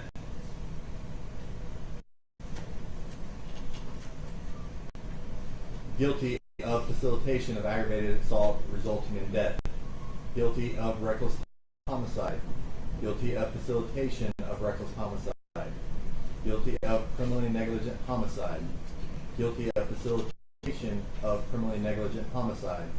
If the jury has a reasonable doubt as to the indicted charge or any lesser included offenses, the jury is to select not guilty as charged in the first count of the indictment signed by jury foreperson. The same instructions with regard to count 1 with regard to the defendant Demetrius Haley. In the following page, the same instructions with regard to count 1 for the defendant Justin Smith. Verdict form count 2, aggravated assault acting in concert. We, the jury, find the defendant Tydarius Bean, again, only check one box. The indicted charge, guilty of aggravated assault acting in concert. The lesser included offenses in order of consideration, guilty of attempted aggravated assault, guilty of facilitation of aggravated assault, guilty of reckless aggravated assault, guilty of facilitation of reckless aggravated assault, guilty of reckless endangerment, guilty of assault, guilty of attempted assault. Should the jury have a reasonable doubt as to the indicted charge and the lesser included, the jury is to select not guilty as charged in the second count of the indictment signed by jury foreperson. Same instructions apply on the following page to the defendant Demetrius Haley. On the following page, the same instructions with regard to count 2 for the defendant Justin Smith. Verdict form count 3, aggravated kidnapping with bodily injury. We, the jury, find the defendant Tydarius Bean, again, check only one box. The indicted charge, guilty of aggravated kidnapping with bodily injury. The lesser included offenses in order of consideration, guilty of attempted aggravated kidnapping, guilty of facilitation of aggravated kidnapping, guilty of kidnapping, guilty of attempted kidnapping, guilty of facilitation of kidnapping, guilty of false imprisonment, guilty of attempted false imprisonment. Should the jury have a reasonable doubt as to the indicted charge or any of the lesser included offenses, it is to select the not guilty as charged in the third count of the indictment signed by the jury foreperson. The same instructions apply on count 3 with regard to the defendant Demetrius Haley. On the following page with regard to count 3, the defendant Justin Smith, the same instructions apply. With regard to verdict form count 4, aggravated kidnapping with a deadly weapon, we, the jury, find the defendant only check 1. The indicted charge, guilty of aggravated kidnapping with a deadly weapon. The lesser included offenses in order of consideration, guilty of attempted aggravated kidnapping, guilty of facilitation aggravated kidnapping, guilty of false imprisonment, guilty of attempted false imprisonment. Should the jury have a reasonable doubt with regard to the indicted charge or any lesser included offense, it is to select not guilty as charged in the fourth count of the indictment signed by jury foreperson. The same instructions apply on the following page with regard to count 4 and defendant Demetrius Haley. On the following page, the same instructions apply to count 4 with regard to the defendant Justin Smith. Verdict form, count 5, official misconduct, unauthorized exercise of official authority. We, the jury, find the defendant, Darius Bean, only check one box. The indicted charge be guilty of official misconduct, unauthorized exercise of official authority. Lesser included offenses in order of consideration would be guilty of attempted official misconduct, guilty of facilitation of official misconduct. Should the jury have a reasonable doubt as to, with regard to the indicted charge or any of the lesser included offenses, is to select not guilty as charged in the fifth count of the indictment signed by jury foreperson. The same instructions apply on the following page. Verdict form, count 5, with regard to the defendant Demetrius Haley. The same instructions apply on the following page. Verdict form, count 5, with regard to defendant Justin Smith. Verdict form, count 6, official misconduct, refraining from performing a duty. We, the jury, find the defendant, Darius Bean, only checked one box. Indicted charge is guilty of official misconduct. Lesser included offenses in order of consideration would be guilty of attempted official misconduct, guilty of facilitation of official misconduct. Should the jury have a reasonable doubt as to the guilt of the defendant on the indicted charge or any lesser included offenses, it is to select the not guilty as charged in the sixth count of the indictment. On the following page, the same instructions apply to count 6 verdict form with regard to defendant Demetrius Haley. On the following page, verdict form, count 6, the same instructions apply to defendant Justin Smith. Verdict form, count 7, official oppression. We, the jury, find the defendant, Darius Bean, only check 1, the indicted offense, guilty of official oppression. Lesser included offenses in order of consideration, guilty of attempted official oppression, guilty of facilitation of official oppression. Should the jury have a reasonable doubt of the defendant's guilt with regard to the indicted charge or any of the lesser included offenses, the jury is to select not guilty as charged in the 7th count of the indictment signed by the jury foreperson. Verdict form, count 7, the same instructions apply with regard to Demetrius Haley. On the following page, verdict form, count 7, the same instructions apply with regard to defendant Justin Smith. During your deliberations, you must not communicate with or provide any information to anyone by any means about this case outside the jury deliberation room. If a question arises during the deliberations, first go back and review your jury instructions, as the majority of your answers to the jury questions are found in there. If the question remains and or you need further instructions, please print your question on a sheet of paper and have the foreperson sign it and give to the deputies. I will read your question and I may call you back into the courtroom to try to help you. But more times than not, the court's answer will be to look back at your jury instructions. Please understand that I may only answer questions about the law, cannot answer questions about the evidence. You will write your verdict clearly as to the indictment on the inside of the jacket as instructed on the previous pages and have one of the names of the sign as the verdict on the verdict as foreperson. Take the case, consider all facts and circumstances fairly and impartially, and report to the court such verdicts as truth dictates and justice demands. Now, ladies and gentlemen, you have now received the law. You've heard and received all the proof, yet it's still not time for the deliberation. Now, we are going to take just a brief recess to allow you all to step out so we don't have any interruptions while we go through the closing arguments. But please make sure you do not discuss the cases. You can leave your notebooks and those binders in your chairs. We're going to take a brief recess.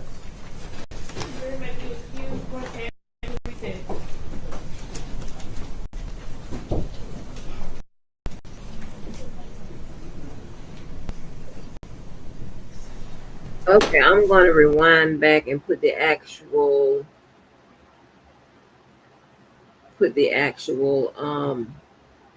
closing arguments on here.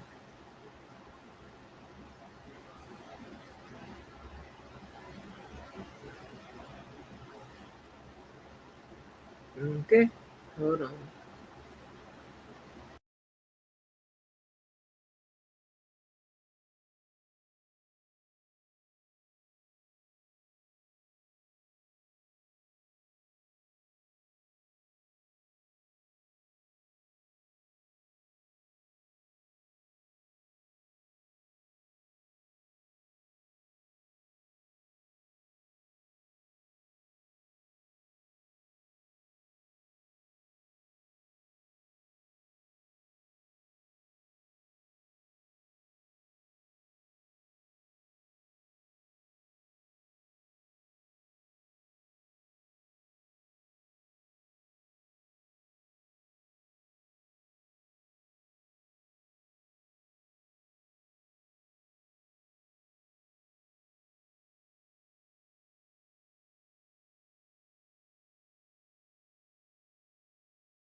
I'm steady talking on mute. I was saying that the reason why we're watching this trial is because these are black officers that got indicted in both the state and feds.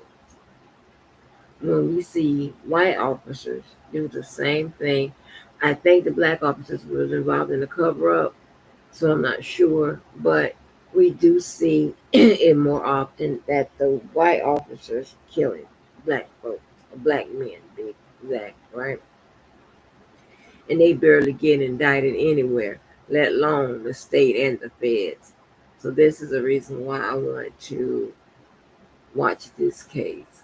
I am going to put the actual closing arguments on here. Let's see, how they did.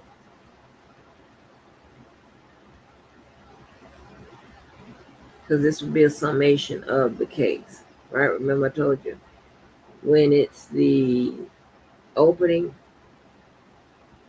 you can allege what the evidence will show, right? But when it's the closing, you have to speak on the evidence that was presented and the facts. You can't kind of freestyle like you did in the opening arguments. And I am knocked out. Well, I should be knocked out. I'm sleeping. Flash drive containing the videos marked as Exhibit 42. We're going to print out, Your Honor, a list of videos that's on there real quick. I'm literally within the next 1 minute. All right. We probably should put that with the exhibit. Staple into that envelope.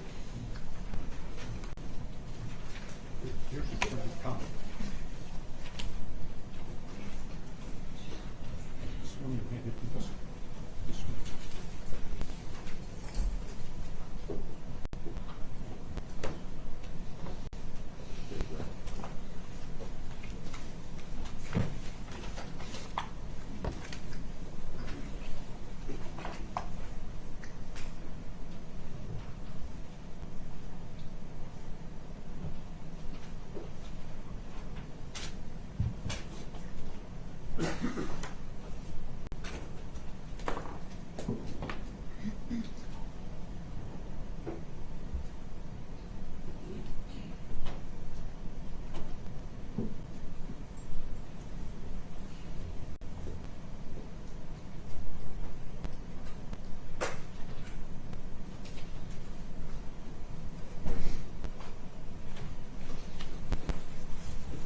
All right, we will now take up the defensive motions.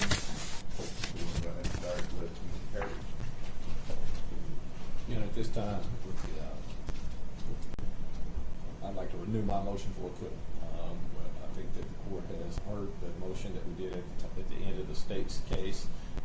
That motion for acquittal is only strengthened by the fact that we've had a presentation that shows that by abundance of evidence, not only has the state failed to meet its burden of proof in regards to Tadarius being, proof is all pointed towards innocence for Tadarius being. Based on that, I would ask that this court would consider my motion for acquittal.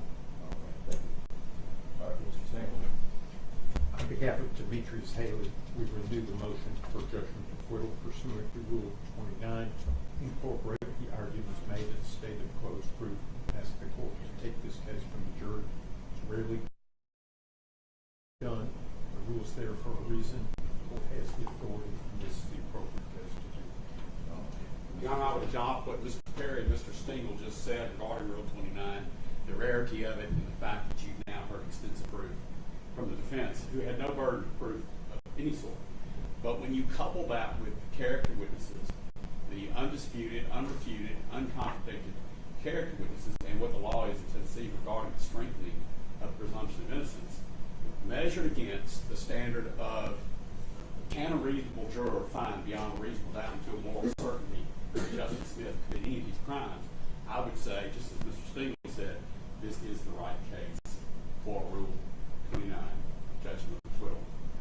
In order, if nothing else, for the purpose of justice, Tennessee law, and at the same time, that's what the 13th juror does. It avoids the idea of a jury getting back there and being misled and confused, compromised verdicts, something that is not reliable. Your Honor has been here for this entire trial, and it's heard all the proof. And I would ask that you grant Justice Smith's motion for acquittal. State's response. Your Honor, for the same reasons as before, we believe we have jury questions. I understand the defense has arguments and things, but we have jury questions properly for the jury, and we believe it should go to the jury on all counts. Listening to the motions that have been presented by the defense in this matter and incorporating the reasoning that the court had previously gave, the court does acknowledge that the state has, or the defense has presented proof, and as far as their theories, but the court does not believe that the proof that's been presented negates the proof that has previously been presented.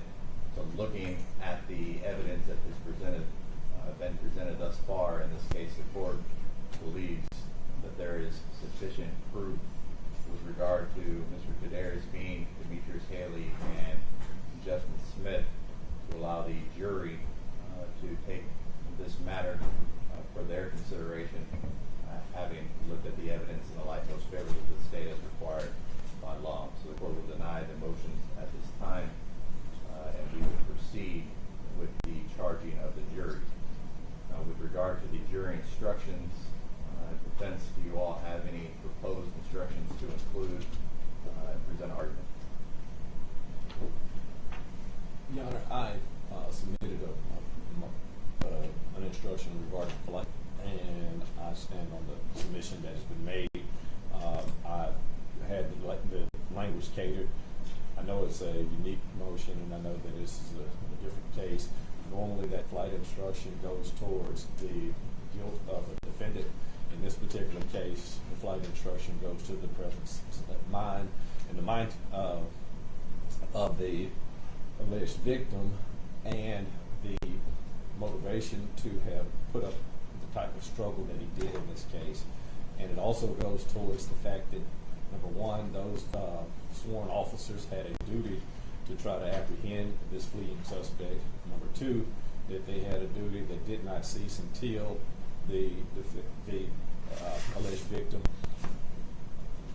put his hands in handcuffs and submitted to the handcuffing, and allowed the officers to pat him down for safety reasons. Based on that, I believe that the instruction regarding flight in a case where we are asserting, and I think that the proof bears out, that he fled on 3 different occasions. Number one, from the blue lights at 385 in Riverdale. Number two, from the first scene, Ross and Rains. Number three, from the eye contact that was made between, in the attempt to have a conversation with Tyre Nichols, who was making said communication based off of the description issued in the bolo. And based on those things, we think that we're entitled to that flight instruction. Judge, Mr. Haley joins in the request for that instruction, adopts everything Mr. Perry said on behalf of Mr. Bean, and I would just add briefly that it's very important that the officers are responding to resistance as trained, and the presence of the psilocybin mushroom, presence of the stolen ID, the presence of the stolen credit cards or debit cards, can be in the mind of Tyre Nichols when he flees on those 3 occasions. That is something that is appropriate to consider, and it is a factor that the jury can and should be able to consider in determining Mr. Nichols' state of mind, his actions, and the propriety of these defendants, Mr. Haley specifically, the propriety of the force that he used on the use of force continuum. Now, I would join in what Mr. Perry and Mr. Singleton said, and I would add that we have video evidence that's been presented to the jury of what Mr. Nichols was doing in 6705 Ridgecrest, which is part of the flight. State response. For the same reasons that we stated before, we'd ask Your Honor to deny it. And again, this is not a request that the defense be allowed to argue the things that were stated. This is a request for the flight instruction. And the flight instruction is very specific and refers to inferences to be made against a defendant, and is inappropriate in this case. So, listening to the arguments with regard to the inclusion of a flight instruction, the court agrees with the state as far as the court does not and will not deny the defense from their making an argument with regard to what they believe the state of mind was, what the actions required of the officers that night. But with regard to the flight instruction, which is included in the Tennessee Pattern Jury Instruction 42.18, that specific instruction, which reads, the flight of a person accused of a crime other than evading arrest is a circumstance which, when considered with all the facts of the case, may justify an inference of guilt. Flight is the voluntary withdrawal of oneself for the purpose of evading arrest or prosecution for the crime charged.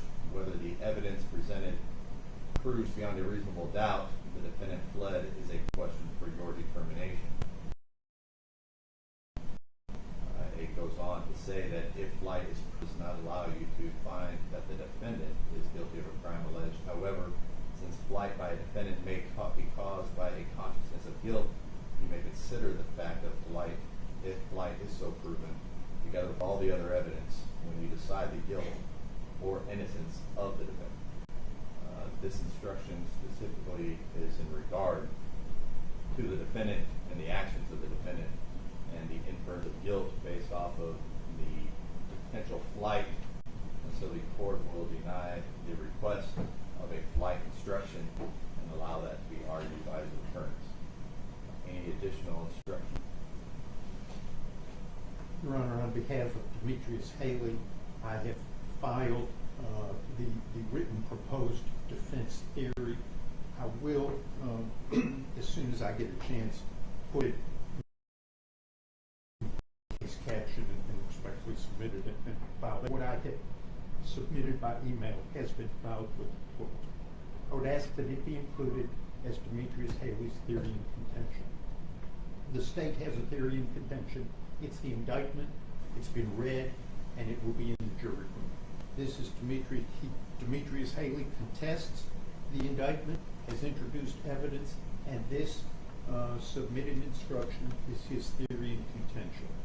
I believe that the Tennessee Court of Criminal Appeals in State v. Cozart, citing State v. Phipps, which have been furnished, they say that the defendant is entitled to have every issue of fact raised by the evidence and material to his defense submitted through proper instructions to the jury, as well as, upon request, an instruction which outlines the defense theory of his case. While it is not, and it is that authority that I suggest that this is appropriate. While it is not binding authority, in Phipps, the Tennessee Court of Criminal Appeals went to other jurisdictions to look for persuasive authority because there was what they considered a dearth of Tennessee case law on, in that case, that was the diminished capacity case that I submitted. So I'm submitting also the Sixth Circuit case, United States v. Garner, cited on the instruction, and the language in it, the Sixth Circuit says, it is our opinion that the trial judge should have presented the defendant, Lorene Brown's, theory of the case in his instructions to the jury. In a criminal case, it is reversible error for a trial judge to refuse to present adequately a defendant's theory. The trial judge was not required to adopt the language suggested by a defendant in the court's instructions. However, when a theory of defense finds some support in the evidence and in the law, a defendant is entitled to have some mention of that theory in the instructions, even when the supporting evidence is weak or of doubtful credibility. Its presence requires an instruction on the theory of defense. I skipped the internal case sites there. Your Honor, there's evidence to support the theory that Mr. Haley has submitted. What has been submitted is not argumentative. It is simply a statement of facts in evidence that tend to negate the state's theory of the indictment. And I would request that the instruction proposed, emailed, and filed be submitted. The theory of defense spoken about in Phipps and in the other cases are instructions on the law. So if the defense is some type of self-defense, then the judge has to instruct the law on self-defense. If the defense is diminished capacity, then the judge has to instruct the law on diminished capacity. It wouldn't be fair not to, and that's what those cases stand for. Not for the submission of a factual statement by defendants purporting factually, this is my theory of defense. Rule 30 doesn't contemplate that, and no Tennessee case has approved that. With regard to the defense theory, looking over the Rule 30 as far and the case law that's been presented, all of the case law that the court has looked at references the inclusion of law. With regard to theory, the court understands that the defendant is at least stating on the purpose of the record that it's not argumentative, but this is the defendant's version of the facts that have been presented, which in essence are argument. And so the court, looking at the proposed defense theory, does find it to be argument that should not be included in the jury instructions. Also, that the jury instructions and the law that has been cited does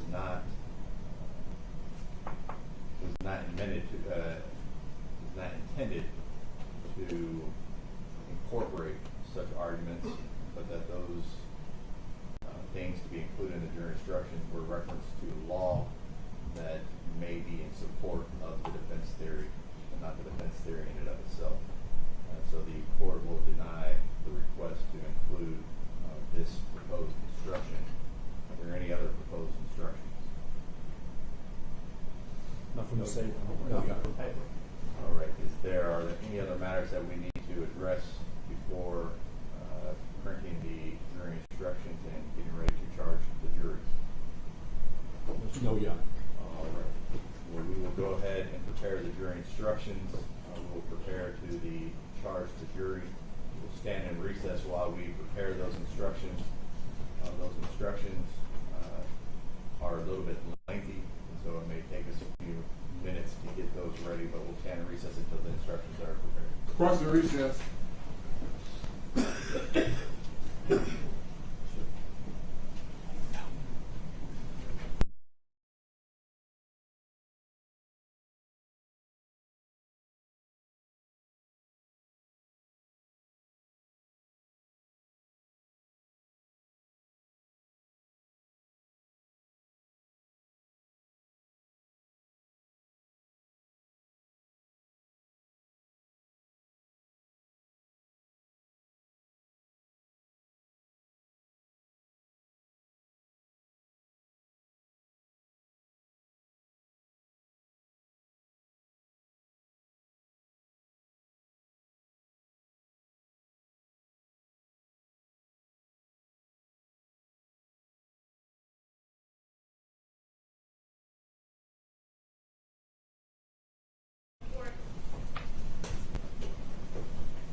Y'all can be seated.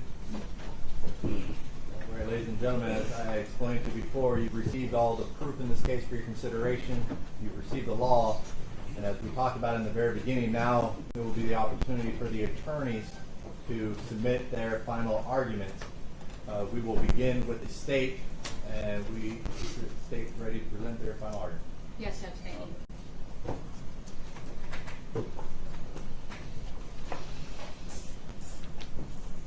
Sesame chicken. Do y'all remember? That's what Tyre was supposed to have for dinner on January 7th. You heard his mom, Miss Rovon Wells, testify. Tyre was her baby, the youngest of 4, 29 years old. It's a Saturday. He left the house that day. She said he came in the kitchen to talk to her before he walked out. Saw her taking the chicken out. Asked what she was making. Sesame chicken.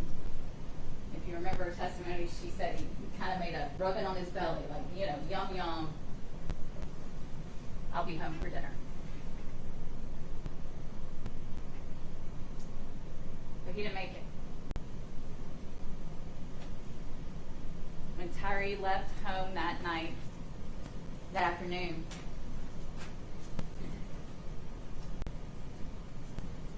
"29 years old, that house on Castlegate, that's what Tyre looked like.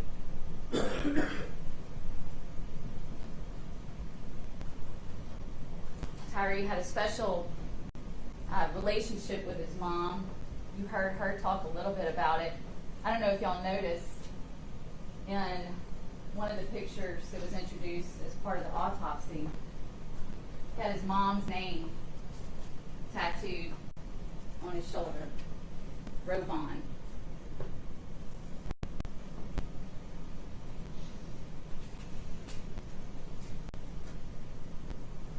Tyre left that afternoon,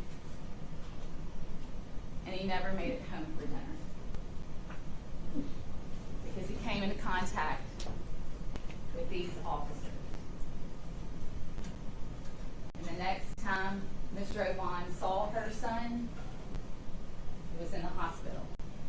in the wee hours of January 8th, and this is what he looked like.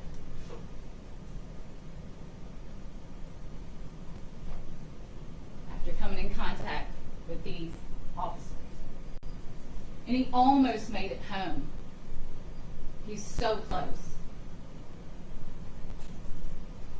There's a map that's been introduced, and it shows you all the locations that we've talked about. Look how close they are. You heard Ms. Rogon testify that to get to the scene where all this happened, just basically 80 feet from her front door. And at that first stop, that chaotic stop, when there's so much screaming and so much chaos, one of the things you hear Tyre say is, "I'm just trying to go home." He's just trying to get home to his mom's house. But he doesn't make it because he comes in contact with these officers.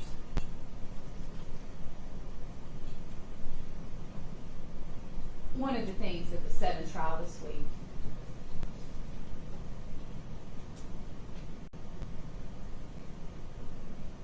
is when Officer Mills was testifying. When the defense attorneys asked a question and said, "So Tyre was whipping y'all's tail." I don't know if you remember this. Tyre was whipping y'all's tail. Tyre, the smallest person out there, 5 officers. Tyre was whipping y'all's tail. To show you pictures that were introduced into evidence of each of those officers at the end of that night. Officer Bean.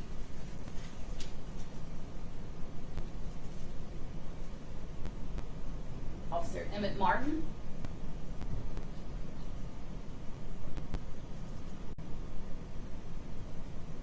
Officer Demetrius Haley.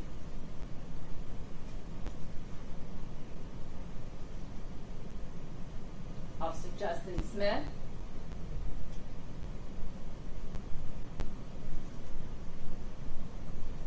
Officer Desmond Mills. They were getting their tails whipped. This is them that night, after the fact. Can you see the picture of Tyre again? And about the same time those pictures are taken by TBI, Mr. Rodney Wells, Tyre's stepdad, takes this picture at St. Francis Hospital. So Tyre was whipping their tail? That's what they want you to believe? I know y'all seen a ton of video this week. When you go back to deliberate, you'll have that video. You'll be able to watch any part of it that you want. You'll be able to zoom in. You'll be able to slow it down. And I'm going to show you some video again. And I ask you to listen to things and watch things, but with certain intent, looking for certain things. Okay, you've seen it all, but now we kind of have to put the pieces together.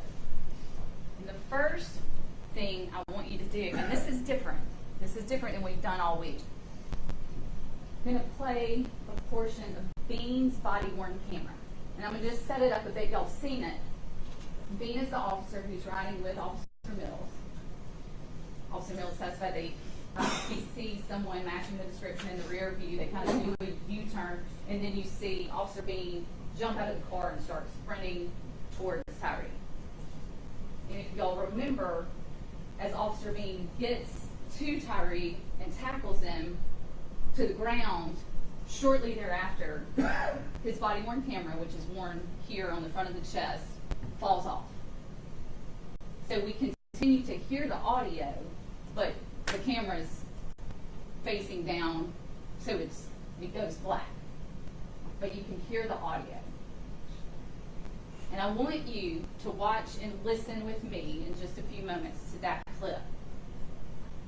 What I want you to listen for, and we're going to listen to the portion where everything happens to Tyre.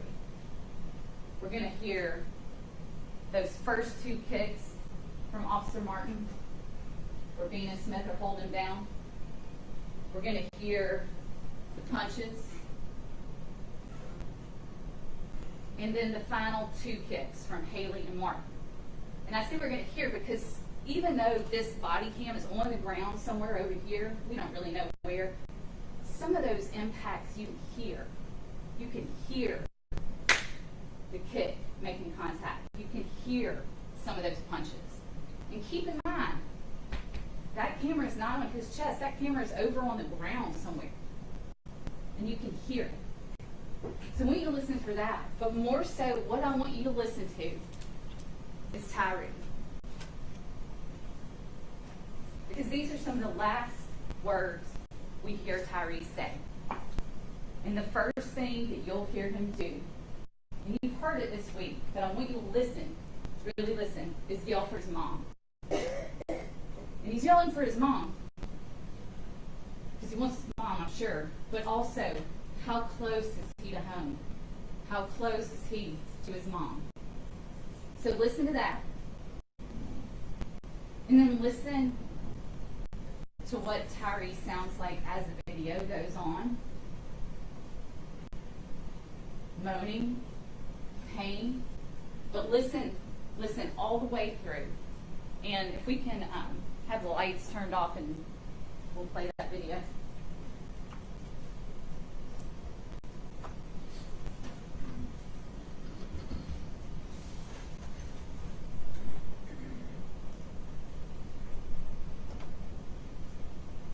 And y'all will remember, you're probably familiar enough by now, but every time a body cam turns on, there's about a minute that goes by that there's no audio. And then after a minute, the audio pops on.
3 times right there. And I don't know if y'all can hear it. I know it's hard. There's other noises in here. He says, help me.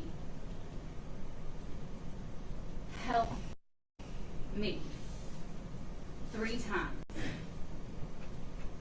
And you know what happens right after that 3rd time he says, help me? Defendant Haley runs in and kicks him, and then Emmett Martin kicks him again. And those are the last words we hear from Tyre. Help me. And who is supposed to help him? Those guys. They've got a duty to help him. And they don't. No one helps him.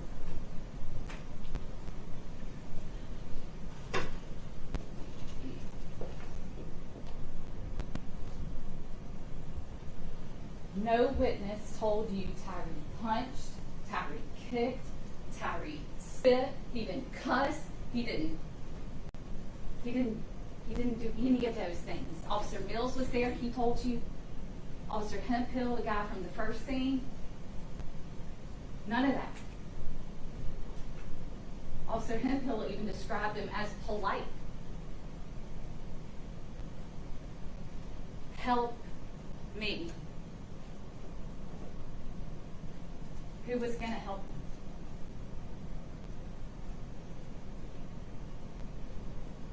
When he's laying on the ground right there, when you hear him say, help me,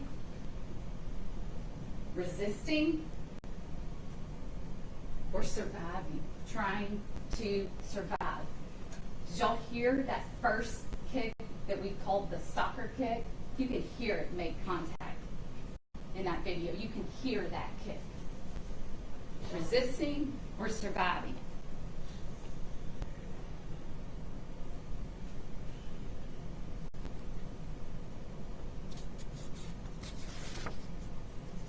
I want to take y'all back to last week when we were still in Chattanooga, shift gears. Y'all remember during jury selection we talked so much. There was the Rock City stoning, remember that? And there was the robbery. I talked a little bit about the movie Ocean's 11. Everybody remember that? We were talking about criminal responsibility. And the judge has given you the law now. It's page 58 of your jury instructions. If you want, you can follow along. I'll put it on the screen. As we talked about last week, there's 2 different ways, page 58, 2 different ways you can be criminally responsible for the conduct of another. And both of these apply in this case. And we're going to find those 2 different ways in the 2nd and 3rd paragraphs of page 58.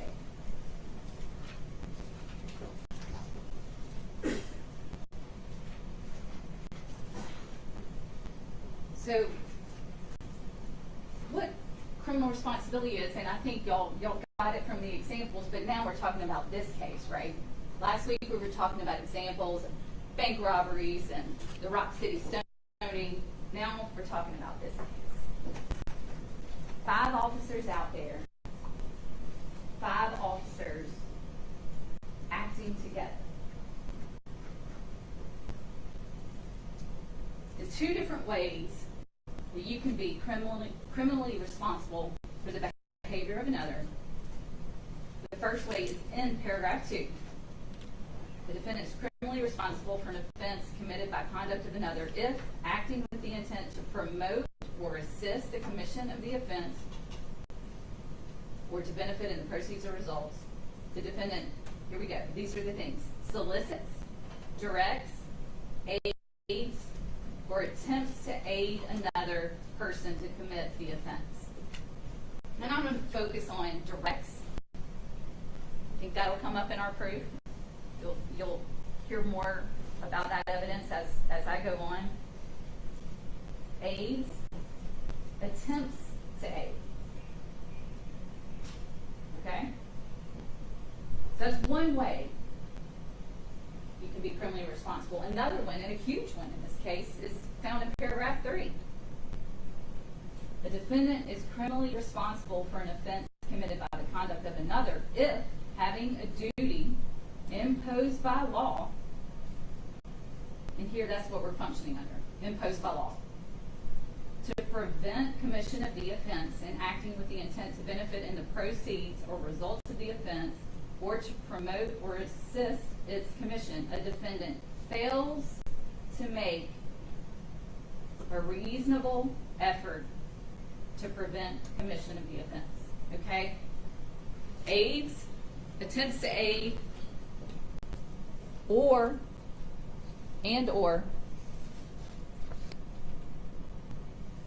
duty to prevent.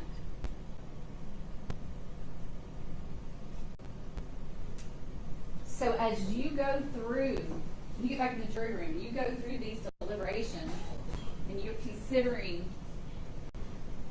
the conduct of these individuals, you have to consider it under this umbrella of criminal responsibility. And when you read the jury instructions, and if it says the defendant, it's the defendant or one for whom he is criminally responsible. Okay? I want to point that out before I go further. And the other thing I want to look at quickly is page 4. And that is the instruction the judge just gave you. And this is page 4. If you want to look, we'll put it up on the overhead as well. This is second-degree murder. And second-degree murder only has 2 elements. That's what's listed as 1 and 2. Defendant unlawfully killed the alleged victim, Tyre Nichols. 2, the defendant acted knowingly. 2 elements for the state to prove. And we talked about this with y'all last week. Knowingly means that a person acts with an awareness that his conduct is reasonably certain to cause the death of the alleged victim. Reasonably certain to cause the death of the alleged victim. Another thing I want to point out is that after it defines knowingly, it says the requirement of knowingly is also established if it is shown that the defendant acted intentionally. Intentionally. Knowingly or intentionally.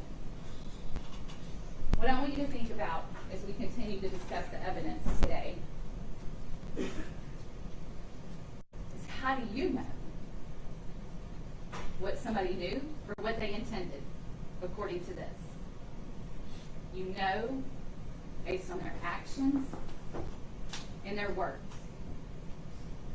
That's how you know someone's intention, right? What did they do? And in this case, you can see. You can see what they did, and you can see what they didn't do. You can also hear what they said. So keep those things in mind as we discuss the evidence today. And keep those things in mind as you go back in that jury room and have all this evidence. And you can rewatch any portion today during, I'm sure, everyone's closing arguments. If somebody points to something that happens, make a note of that timestamp, because you will be able, if you want, when y'all go back to deliberate, if there's any questions, y'all can watch all these videos and find these things for yourselves, okay? So speaking of video, I'm about to play another one, but I want to kind of talk a little bit about what we're going to look for. I want to think back to Mills' testimony. Mills, bigger, bald guy, testified. You see him on the video. He's the guy with the baton, right? He's also the guy with the pepper spray. Pepper spray first, then batons. Why? Why did he baton? Do you remember what he said? He was angry. He was angry because he just sprayed himself in the face. And we heard from many use of force experts, 3, right? Each defendant called one. And one thing they all agree on is if you're using force out of anger or to punish, that's acceptable. And Officer Mills sat here and told you that's why he got his baton out, because he was angry. He was angry.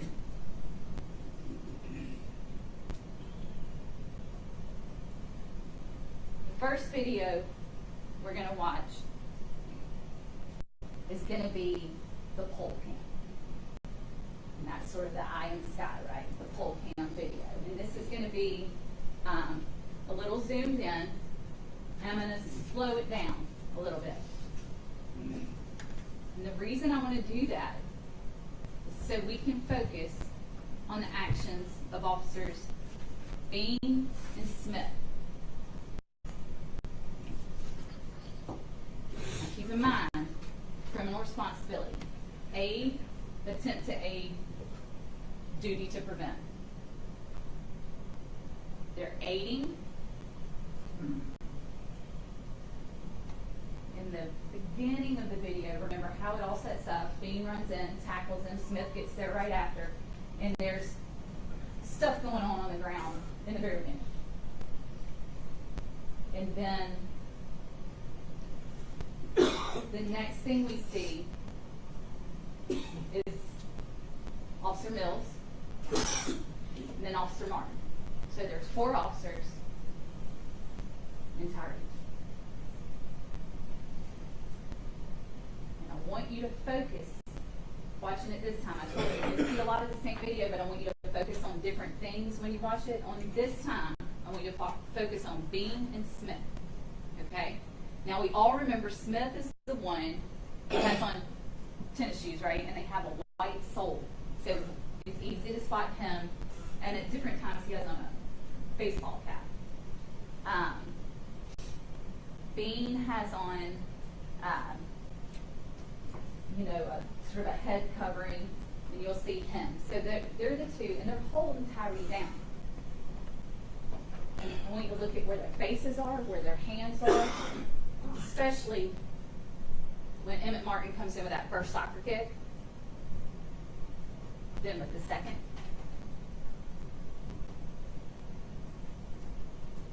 Then the punches, they're on either side of Tyre, holding his arms while he's getting punched. And Emmett Martin's doing the punching, and he describes those punches as haymakers. And do you remember Mills being asked, what's a haymaker? And he said, it's a knockout punch. Like one punch to do it. And we know from the video that Tyre gets at least 5 of those from Emmett Martin, while Bean and Smith were holding arms. Then, the next thing we see, Tyre's back on the ground, Bean and Smith are still holding down, and that's when we get Haley run in, get his kick in, as he says, beat that man's ass, swift kick, and then Martin gets another kick. All right? So think about what you see Bean and Smith doing in this version of the video.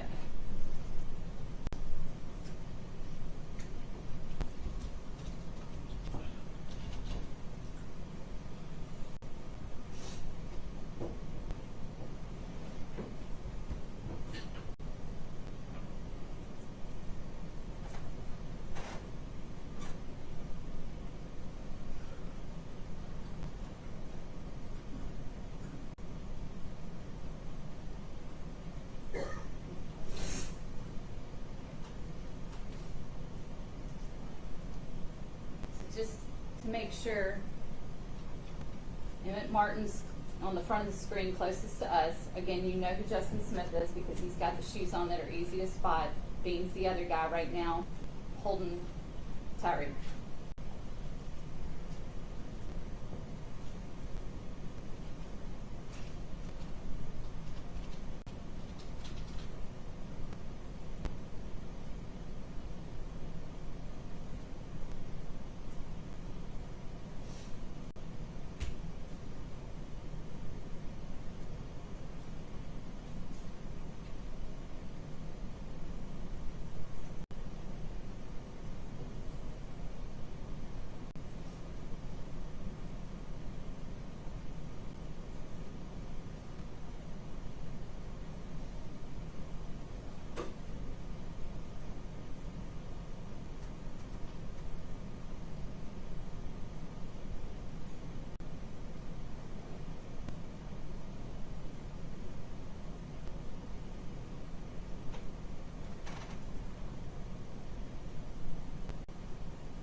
around Bean and Smith and that, where their faces were, what they're looking at, what they're doing.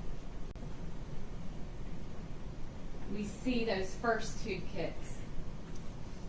After that first kick to the head, you heard all use of force experts agree and testify. That first kick, that soccer kick to the head is what? Excessive force. Unnecessary. Deadly.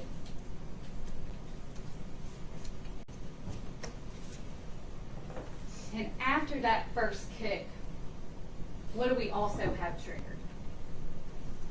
The duty to prevent.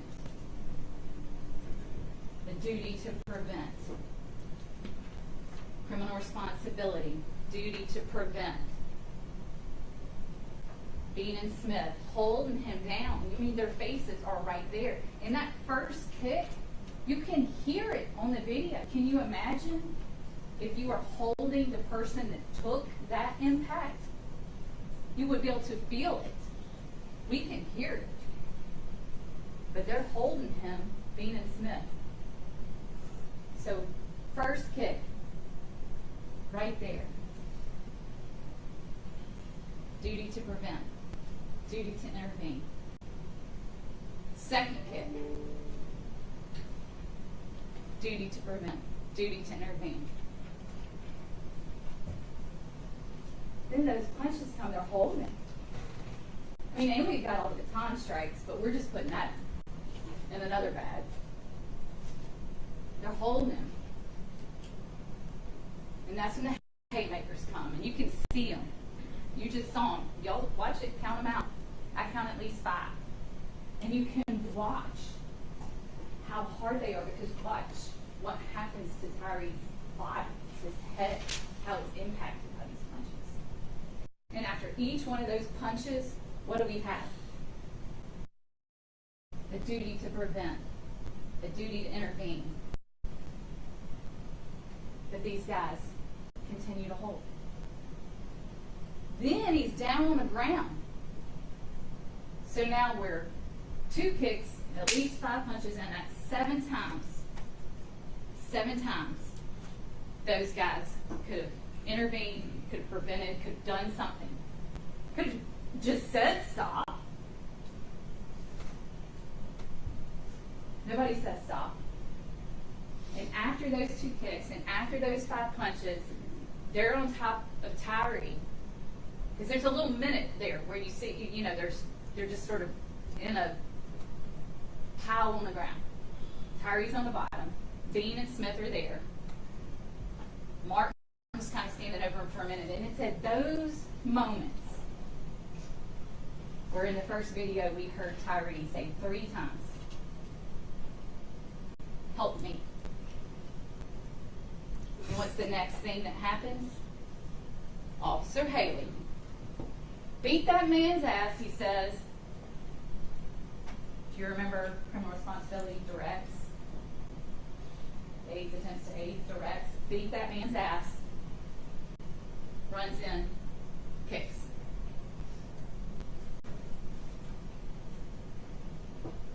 Again. Bean and Smith right there where the kick took place. Triggers again what? Duty to prevent, duty to intervene. Nobody does anything. And then after Haley says beat that man's ass, does his kick, then we get Martin back in with another kick. So that's a total of 9 times. 2 kicks in the beginning, at least 5 punches, 2 kicks in the end. Not one person does one thing. Not even so much as say, stop. Hey, whoa, don't you think that's a little much? Nothing. Nothing.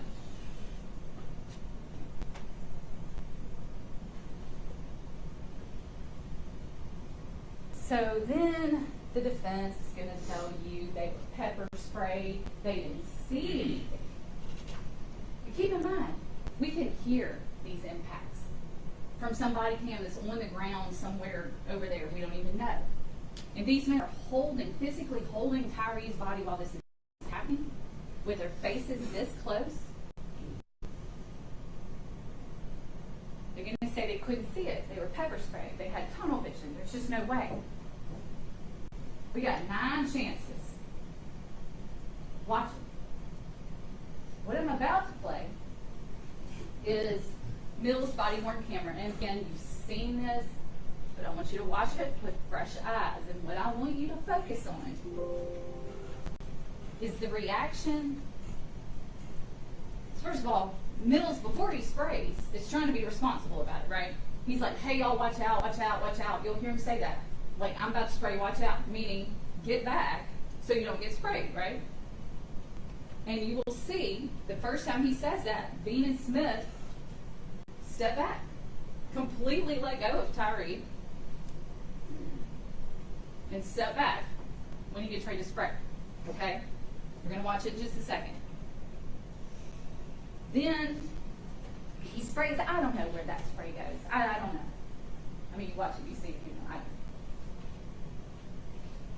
He kind of steps out. He comes back in, and he says again, "Watch it, watch it. I'm about to spray." And this time, he sprays himself. And Martin's on the same side as Mills, and they both get it. And the defense is going to have you believe, well, it's in the air, everybody's affected. Well, let me tell you who's affected. You'll hear immediately Mills and Martin, oh, shit, you know, reacting. You'll see Martin walk away. You'll see Mills walk away because it means it hits them. It's clear. And I want you to think about this, too. You've seen those Bad Bob videos that they played for a number of people.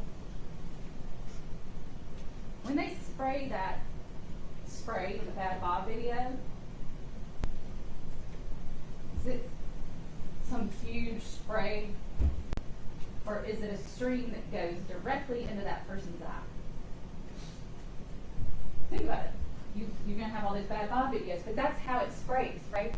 So it sprays in a direct stream. So when I watch it, when you see Mills say, I sprayed myself, and you'll see him continue to react. He has to continue to walk off. You'll hear him. He sprayed himself. Martin was standing next to him. He got hit by some of it. You see Martin walk off. And this gets back to the point. What did Mills tell you? He's angry. After he sprayed himself, he comes back with that tongue. Right after that pepper spray, when he hits Martin, he's angry. What's he come back and do? Start to kick 1, kick 2, punches.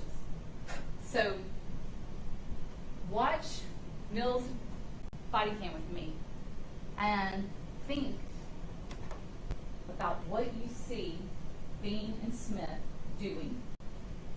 How do you see Mills and Martin react to this spray?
So immediately you hear Mills reacting to that spray. Oh shit, and you see Martin have to step away.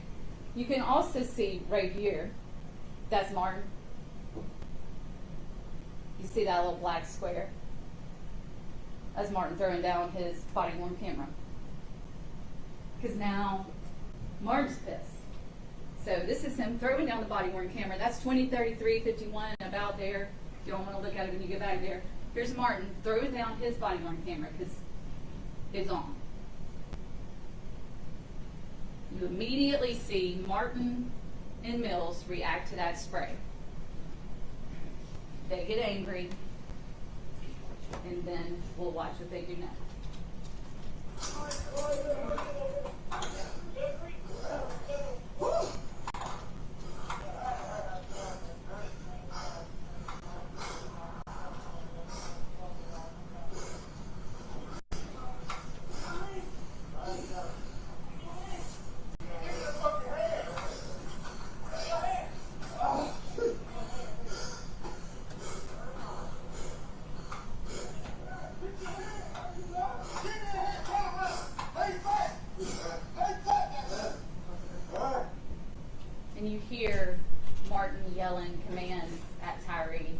And this is when he's kicking him. And this is why Mills testifies he didn't see those kicks, because he's over here in the back of his car dealing with his pepper spray when those first kicks happen. And again, when you have the body cam back there, you can line all this up.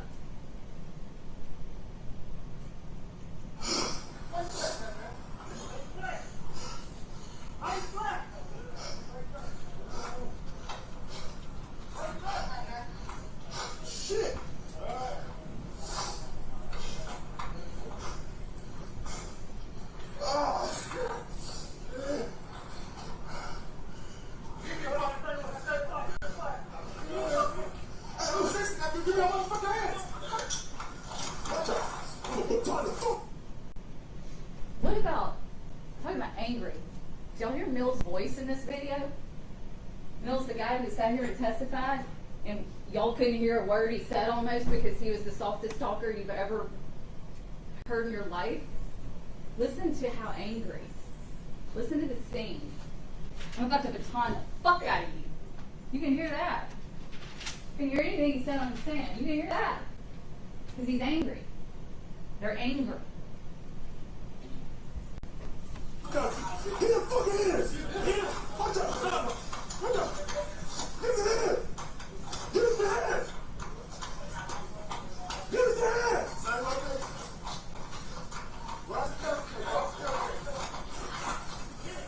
What's it? Give me your fucking hands!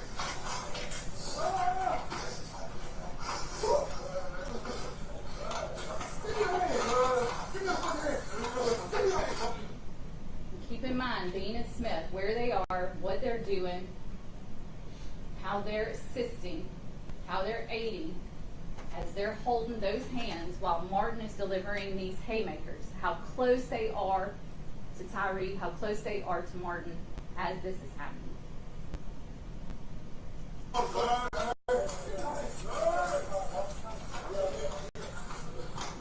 Ross and Castleton. And you notice, you see in Mills' body cam capture some of those punches, and if you'll remember, Mills told you he heard the first thump, he called it. He heard the first thump, and then he looked and saw what was happening, and he turned away and walked off. Duty to prevent, duty to stop, he didn't do it. He told you. But he saw it and he heard it, he said, I knew it wasn't good, and I walked away. And that's what we see him do. He just walked away. We are east of this intersection.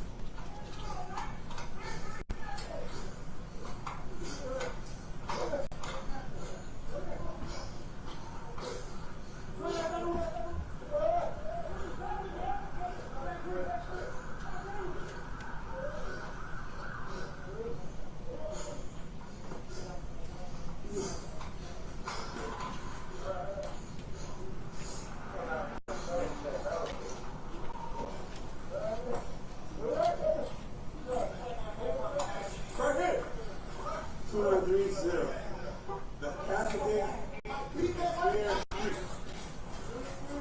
You can get them from Ross and Castleton.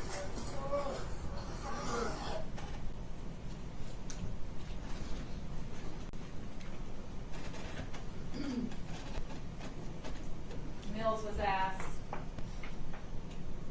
where were Bean and Smith when those first two kicks happened? His answer, right there.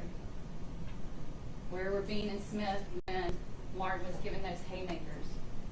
Right there. Right there. Mills told you he didn't do anything to stop it. He didn't tell the EMTs or paramedics what happened. He regretted it. And he pleaded guilty. That's Mills. So we talked a lot and looked at what Bean and Smith were doing. And in many respects, you can kind of put them in the same category. Because they're doing the same things. Haley, a little different. and we brought it up, we've talked a little bit about it, but Haley is different. His attorney has brought it up on every possible occasion. Well, Haley didn't have a duty to prevent these things. He didn't say, well, of course, I agree with that. He can't report something he never saw. Of course, I agree with that. So let's talk about what Haley did do and what Haley did see. We just got a little clip of it at the end of that. What do we know about Haley? Back to the pepper spray, right? Remember the video from the first scene? Haley tries to pepper spray Tyre and sprays himself.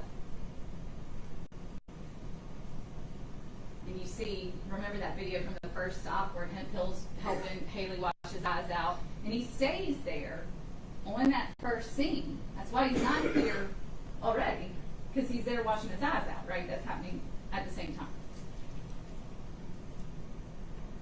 But once he feels like he can drive, he gets in the car and drives to this scene. And comes running in. Running. Not assessing, not taking his time, not saying, hey Bean, hey Smith, Mills, what's the situation? Where are we? See the cuffs, where are we? What's happening? Runs in, says, beat that man's ass, and does a kick. And as soon as he gets done with his kick, Martin comes back in and gives another kick. We heard from 3 use of force experts. And they, all 3, agree that every use of force that Martin did was excessive and unnecessary. 2 of them, Tisdale and Zawicki, said Haley's kick excessive and unnecessary. One said Haley's kick was fine, and that was Mr. Cameron, who is Haley's use of force expert. He says that Haley came in, made an assessment of the scene, surveyed Tyre Nichols, and decided to deliver a kick expertly to the certain area that would allow them to then cuff Mr. Nichols.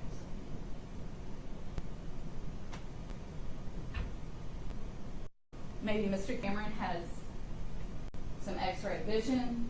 I don't know. Y'all have the same video that Mr. Cameron had. You watch it. You decide if that's what Haley did. As he said, beat that man's ass and then kicked.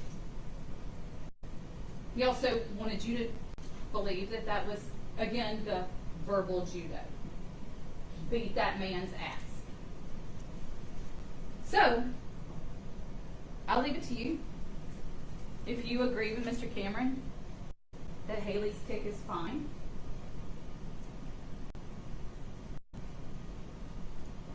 there's another kick right after it from Martin, which triggers what? Duty to intervene, duty to prevent. Stop. Nobody so much as says the word stop one time.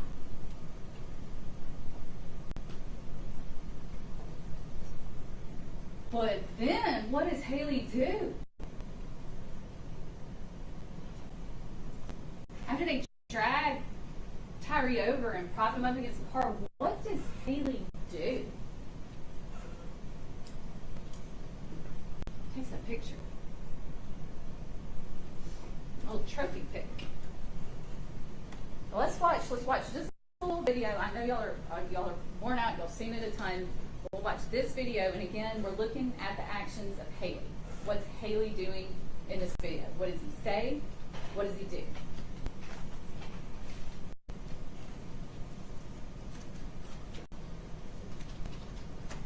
And this is going to be the sync video. This has the pole cam video, but the audio you'll hear is from Officer Bean's body cam.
Get your hands! Get your hands! Turn around! Lay back! Lay back!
So here, Tyre's on the ground, Bean, Smith, Martin, all there. Taking 2 kicks, 5 haymakers to the head, and you'll hear sort of the beep. It sounds like a car locking, and right after that, we're going to see Haley running into the scene.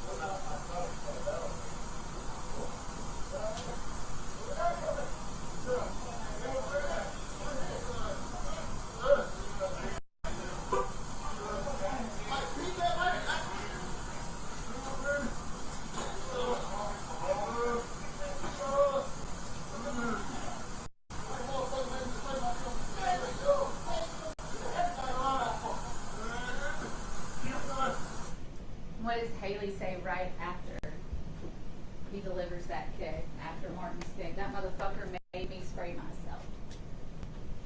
Because he's pissed. He's angry. And he is reacting out of anger. Runs in, delivers that kick. Being right there. Duty to prevent.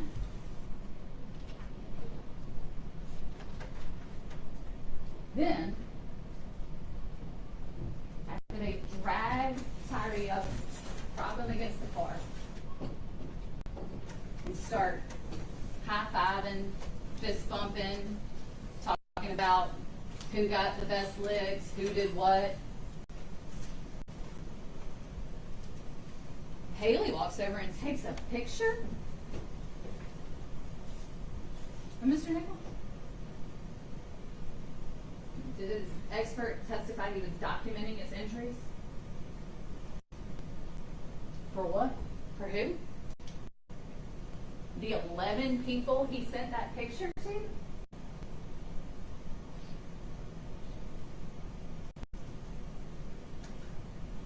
Pull that picture up.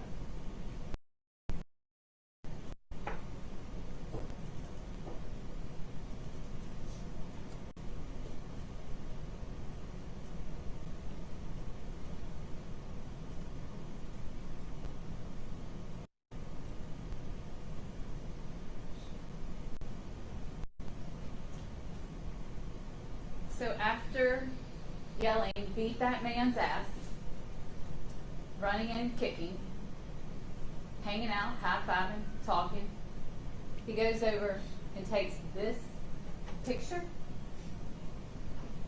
and then sends it out to at least 11 people, was it the testimony we heard?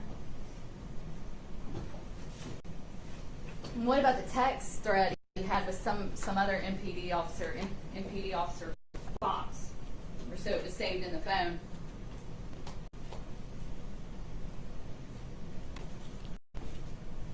Whoever MPD Fox is must have heard about the incident. Who beat dude up last night? Haley responds, us. They relieved some folks for real. Yeah, 6 of us. Damn, I don't understand why though. I guess it's just procedure. I don't know. It's just stupid. Keep y'all head up, Brody. The city need y'all for real, for real. Appreciate it, bro. No big deal. Who beat that man up?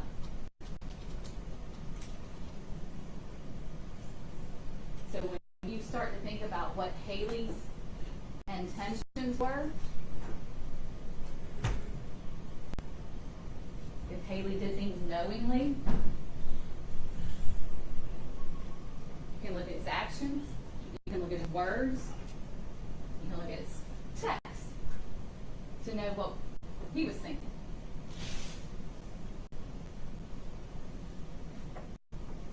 What he was doing was intentional and knowing. Look at his picture. Look at his text.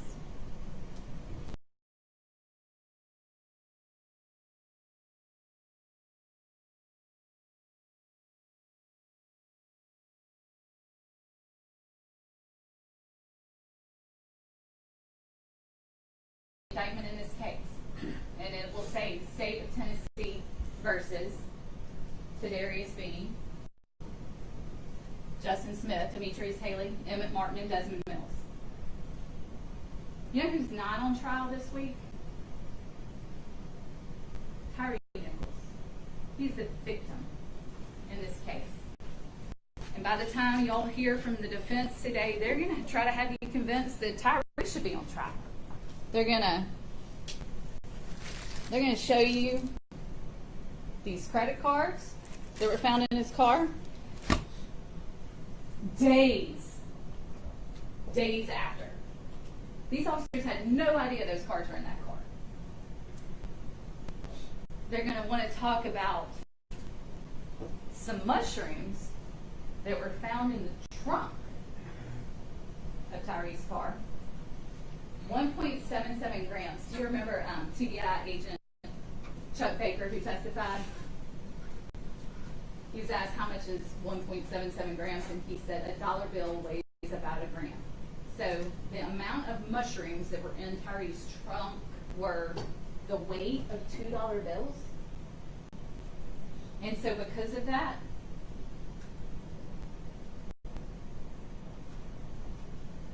he deserved this? Because he had those credit cards in his car? They didn't even know. They didn't even know that stuff was there. TDI found that when they executed a search warrant on Tyre's car days after the event.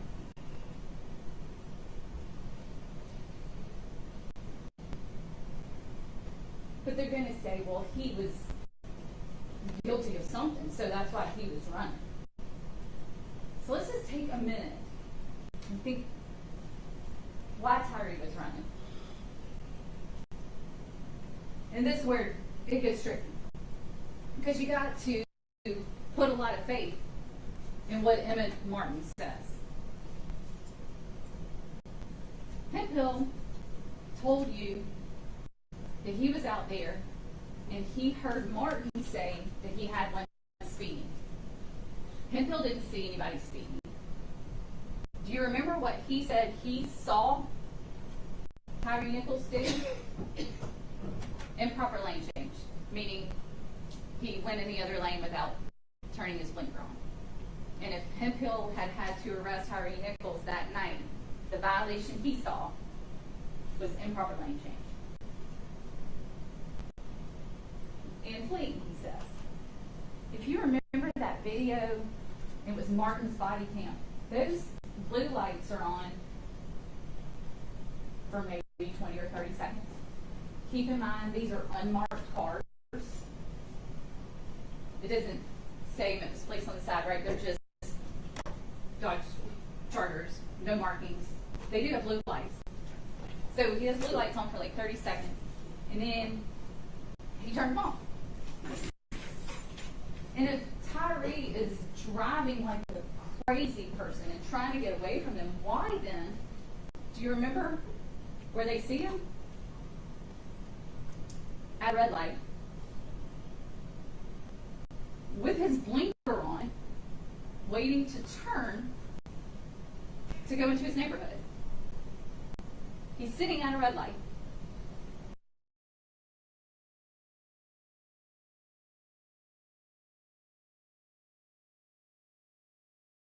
With his blinker on, waiting to turn. This is when they encountered Tyre for the first time. And we're going to play just a clip from that scene. It's that chaotic traffic stop where they're all given commands. It's chaos. Y'all remember that game Simon Says? Like, and then you had to do it in the order? I mean, this is like the deadliest, craziest game of Simon Says I've ever seen. They're lay flat, do this, I'll break your arm, give me your hands, do this. I mean, it's total chaos. And think about this too. At the other scene, after the fact, once Tyre's propped up on the car and you hear them all, they start high-fiving and talking about what happened at this stop. One of the things you'll hear Haley say is, man, he came out of that car swinging. He almost got me. Tyre Nichols doesn't have a shot. He doesn't have a chance. They drag him out of the car.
Tyree running,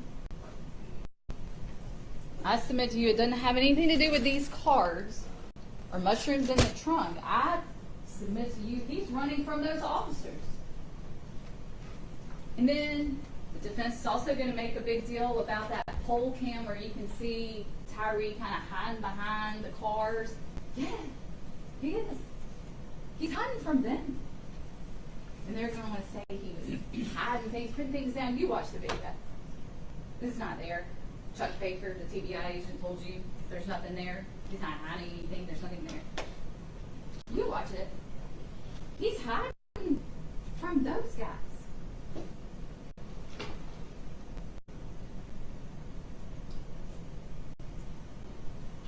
Y'all stay with me. I know it's late. I've been talking a long time. I know you're hungry. You want lunch. I got a little more to go, and then we get your lunch break.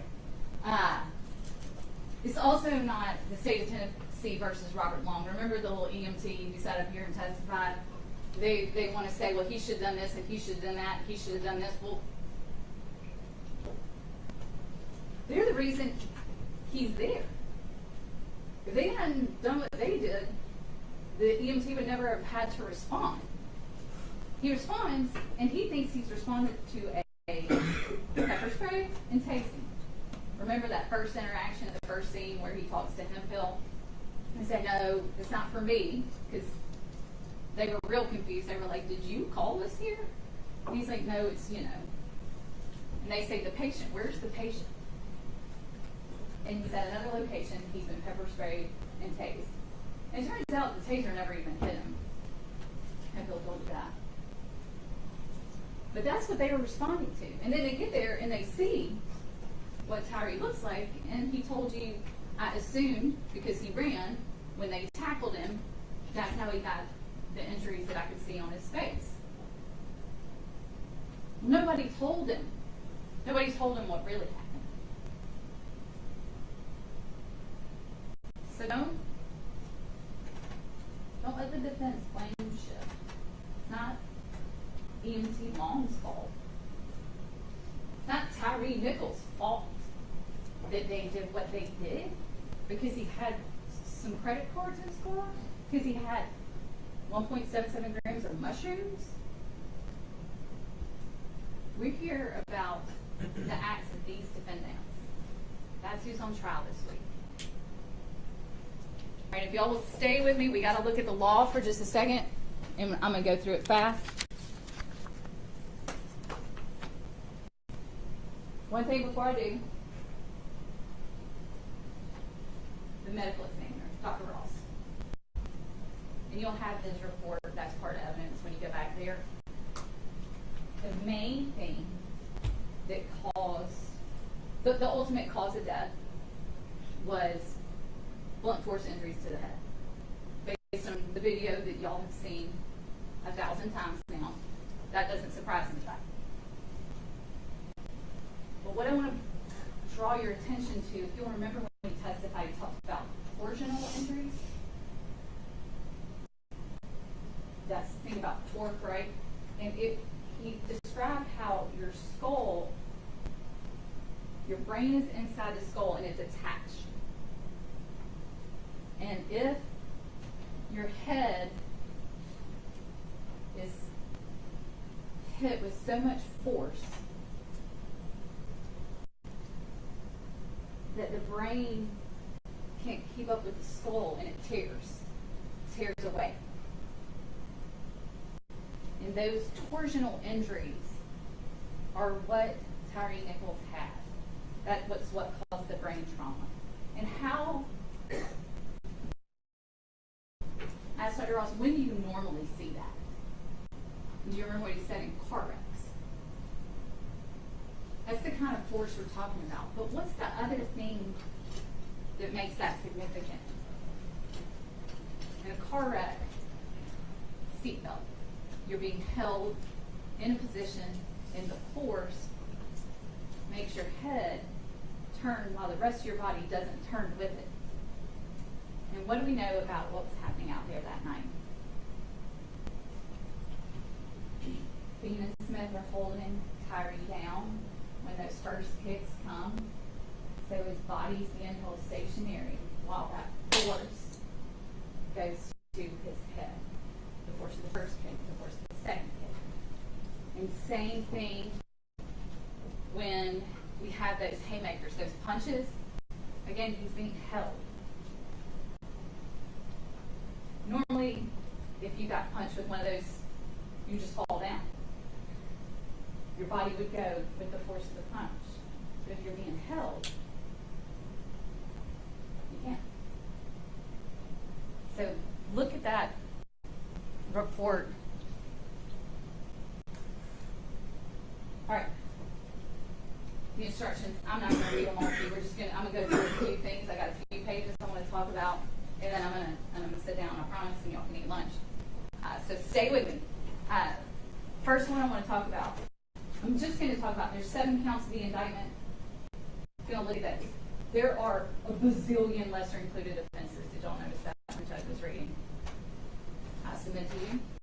You don't need them all because the state's proven the charges in the indictment. And if you agree with that, you don't need to look at the lessers because you just go to counting the indictment. The first one, second-degree murder. We've talked about this. This is page 4. And remember, when we think about all of this, we have to think about that sort of umbrella of criminal responsibility. So every time you see defendant, that means any of these defendants or anyone for whom they are criminally responsible. Okay? So, second-degree murder just has 2 things. Defendant unlawfully killed the alleged victim, Tyre Nichols. Defendant acted knowingly.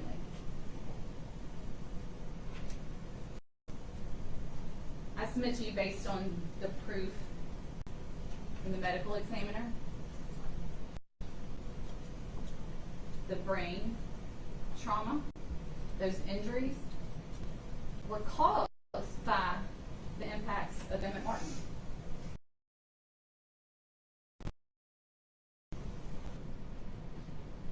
Soccer kick, 5 haymakers to the head. That the defendant, Emmett Martin, or criminally responsible for his behavior, right? They're all out there. We're all doing it together. Certain people are holding, certain people are kicking, certain people are batoning. We got all sorts of things going on, but they're all engaged together. A attempts to aid or duty to prevent. That's second-degree murder. That's page 4. The next one, page 15, is the second count of the indictment. Aggravated assault acting in concert. This has 3 elements. The defendant intentionally or knowingly caused bodily injury to Tyre Nichols. Check. The act resulted in serious bodily injury to Tyre Nichols. Check. Right. 3, that the defendant committed the offense while acting in concert with 2 or more other persons. Check. Right. So a total of 5 officers involved in this. 5 officers listed in the indictment.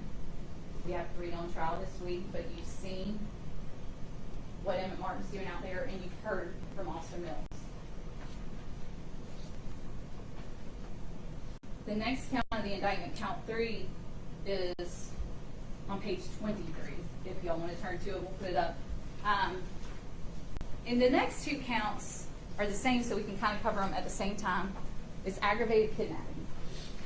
And this probably, of all the counts, sounds the weirdest at first.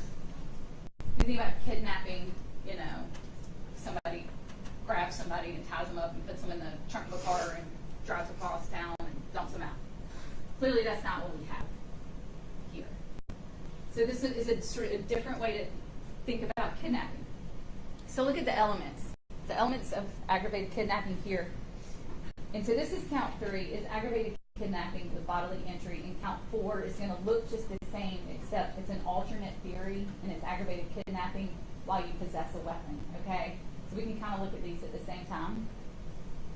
That the defendant knowingly removed or confined Tyre Nichols unlawfully so as to interfere substantially with his liberty. state isn't arguing that he was removed, right? It's that he's confined, it's that he's cuffed, and he's propped up against that car. Unlawful. There was a time that night, there was a time when those officers could have arrested Tyre. And that would have been lawful. But that changed the minute we got that first soccer kick, that first use of excessive force that no one does anything about. That's when it changes. That's when, from that moment forward, everything that they do next is unlawful. So when he's sitting in cuffs, propped up, his liberty is clearly interfered with. He's propped up against that car, and they're high-fiving, hanging out. Nobody's rendering any aid. You heard the use of force experts that officers have a duty to render basic medical aid that they can. Nobody's doing anything. Really not even paying attention to them at all. DMTs get there, nobody tells anything that's going on. So that's the kidnapping. It's when he's there cuffed, liberty interfered with, he's confined, and we know he has bodily injury. During that time, he's basically dying. We know by the time the paramedic gets there, he's going to cardiac arrest. And shortly thereafter, you heard Dr. Ross talk about all the things that are happening in his body and how quickly that's happening. And then he goes into organ failure. By the time he gets to the hospital. So 23 is aggravated kidnapping with bodily injury, and page 32 is aggravated kidnapping with a deadly weapon. And again, the only difference you'll see here on page 32 is under number 2 is that the defendant possessed or threatened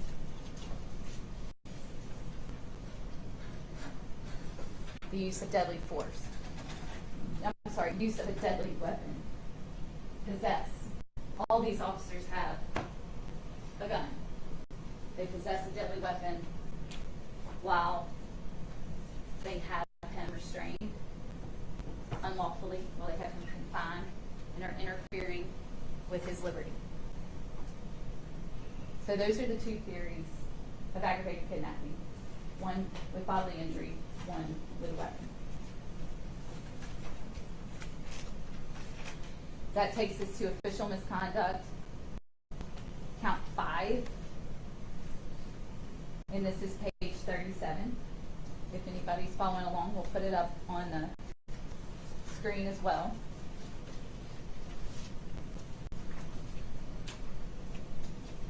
And at the top, you'll see official misconduct, unauthorized exercise of official power. Count 6 is another count of official misconduct with a different theory. We'll look at it next. Unauthorized exercise of official power. This one has 4 elements, and you'll see them numbered. Defendant acted as a public servant. We know these are MPD officers. Their oaths of office are part of the evidence that you all will have. Number 2, committed an act relating to the defendant's office or employment that constituted an unauthorized exercise of official power. So from the moment of that first soccer kick, everything going on out there is unlawful, and now it's unauthorized use of their official powers because we've had excessive force and nobody's stopping it. Number 3, that the defendant, and remember this is the defendants plural, or the defendant, the one who is criminally responsible for, right? So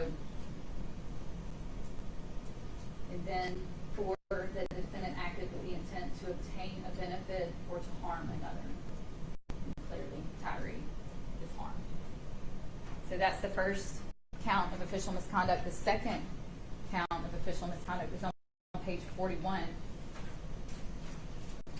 And this is an alternate theory. This is refraining from performing a duty. So it's all the same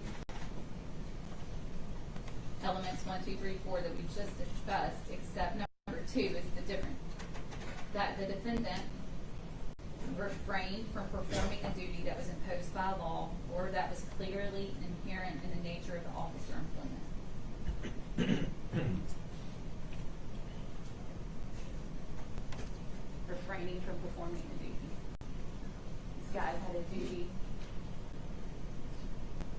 to inform the EMT about what was going on, about what they had done, about what kind of care this guy needed. Nobody did anything.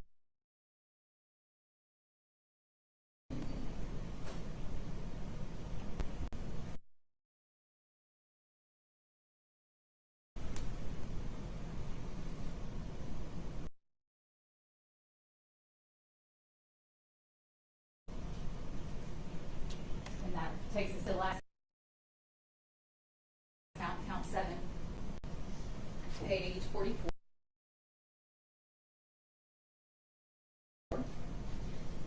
And this is official oppression.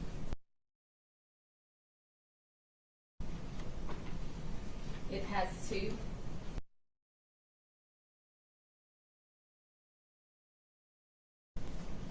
elements: that the defendant was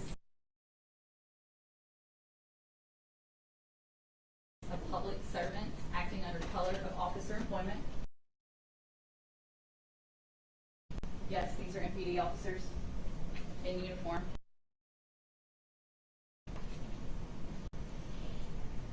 That the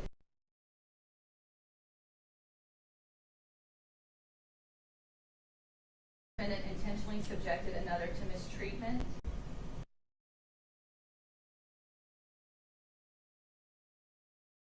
or to arrest, detention, stop, frisk, halt, search, seizure, or dispossession that the defendant knew was unlawful.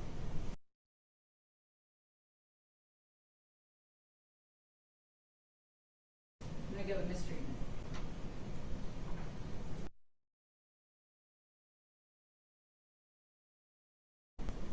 Tyre was subjected to mistreatment.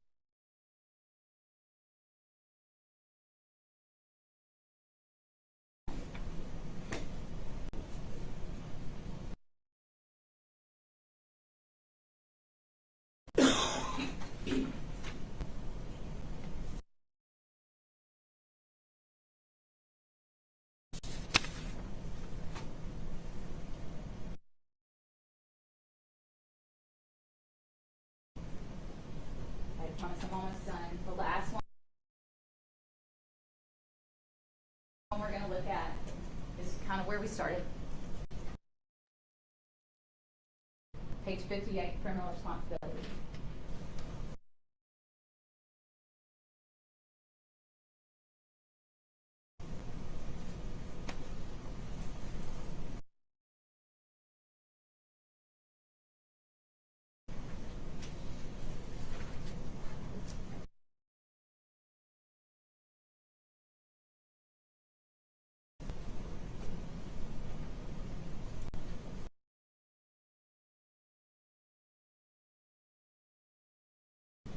Two different ways you can be criminally responsible for the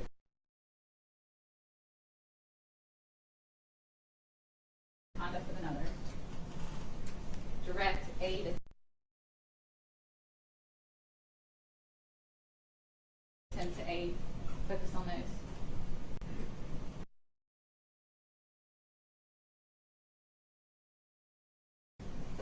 Duties to prevent.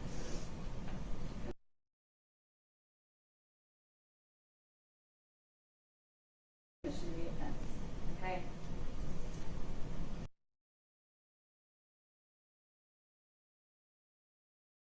Do you remember this week when we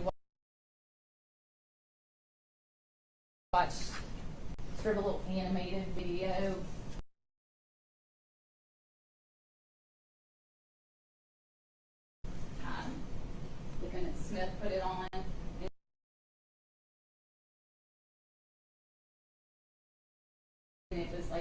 cartoon thing where it only showed what Smith was doing? Do you remember that video?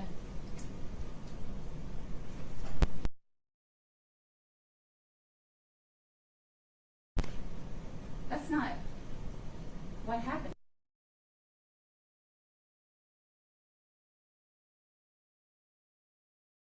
out there.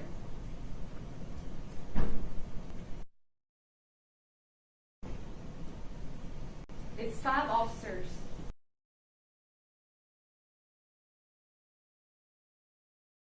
acting together. If it was one officer out there,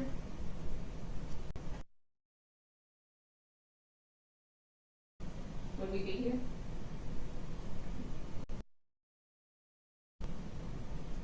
No.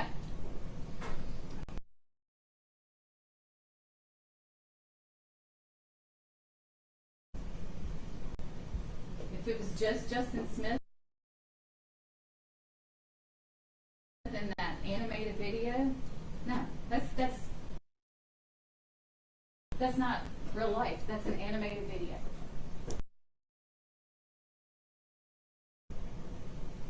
It's a vacuum.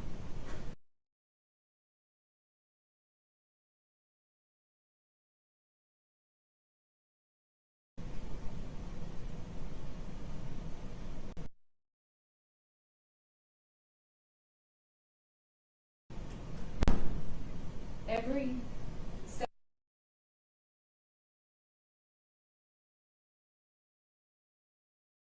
of the way, you'll see all these videos. What do you see?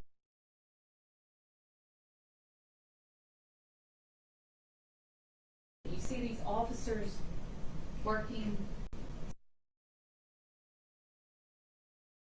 together.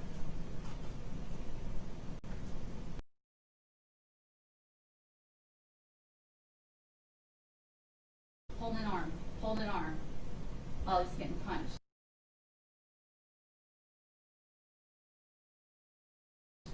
Holding him down while he's getting soccer.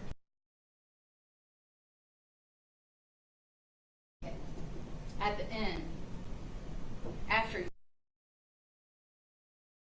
on the ground, 3 officers on top of him. That's when we got Haley rolling.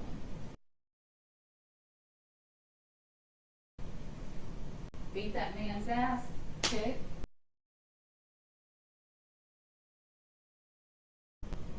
Another kick.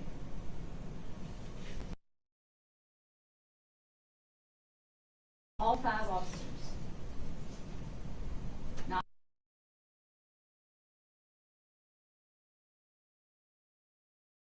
one. All 5.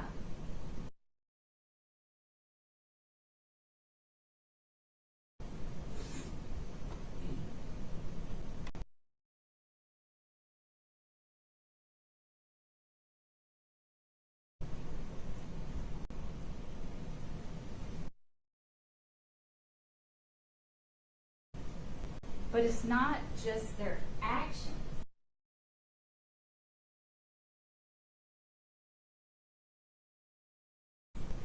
That you have to look at.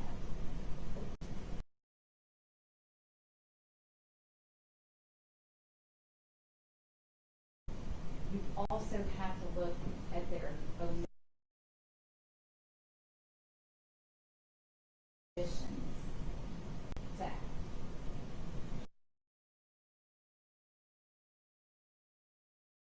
The duty after every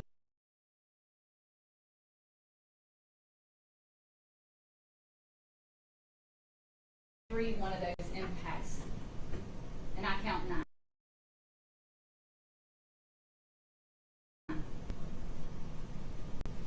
Two kicks,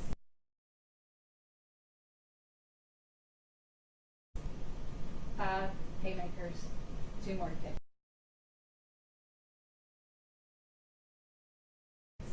4 total kicks, 5 total punches.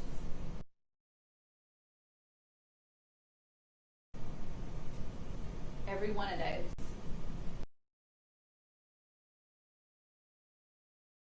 requires a duty.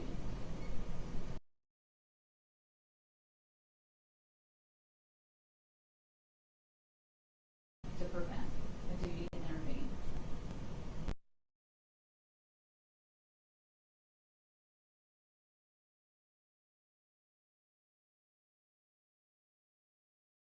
And that's part of criminal responsibility. And not once did someone so much as say, stop.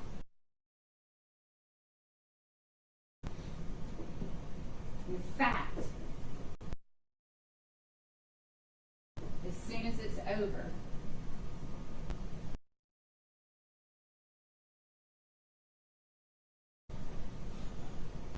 we start fist bumping, we start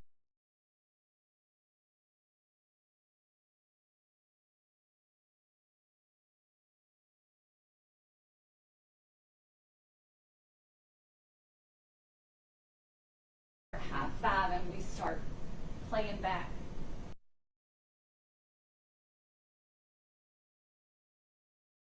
What we all did. It was so great.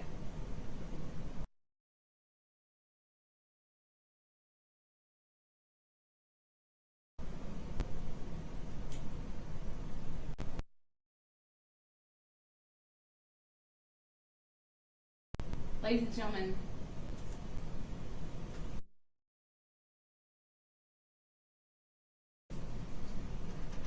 in our opening, Mr. Hagerman told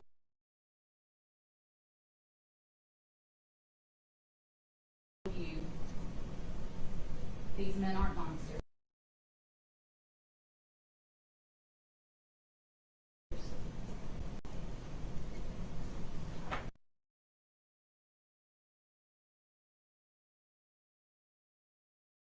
We're not here to tell you they are. You've heard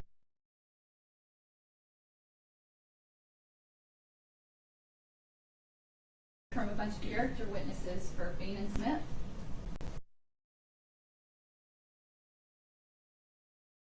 So they're great guys, good officers.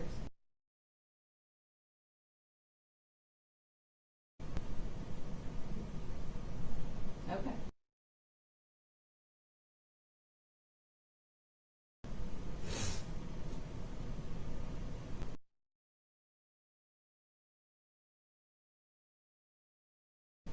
What we're here to talk about is what happened on January 7th, 2023. And not one of those character witnesses was on the scene that night.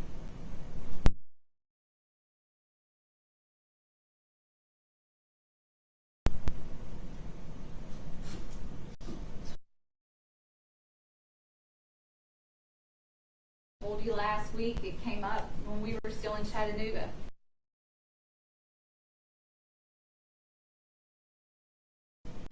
Something about the jury voting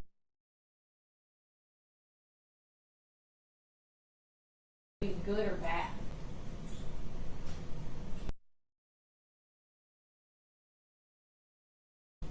That's not what you go back here to do.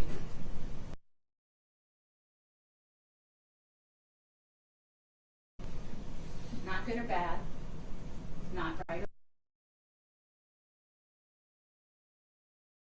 or wrong.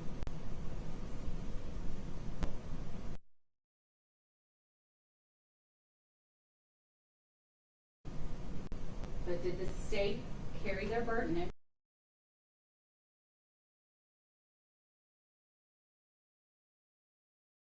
proving these 7 counts? Did they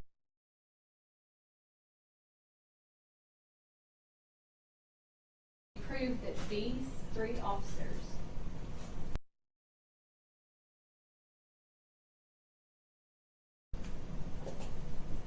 did what we say they did on January 7th, 2023? Are good people capable of doing bad things?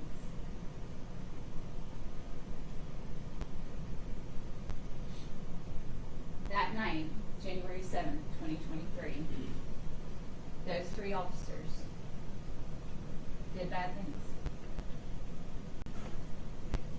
And when Tyre cried for help,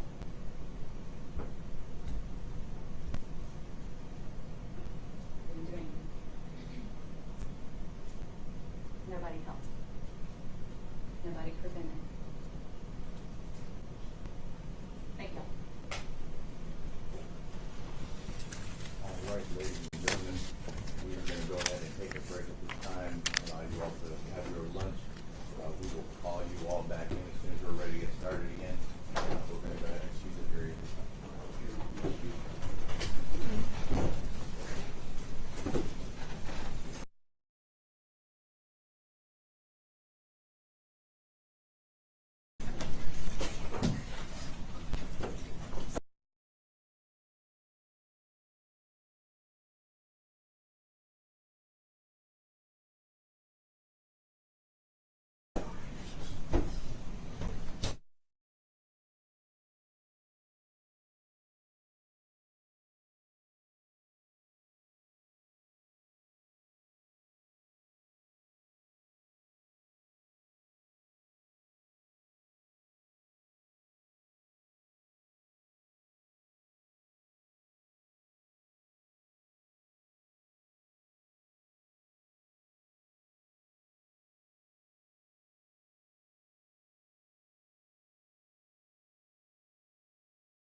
Yes, ma'am. I am calling for a client. Hold on. Y'all hold on for a minute.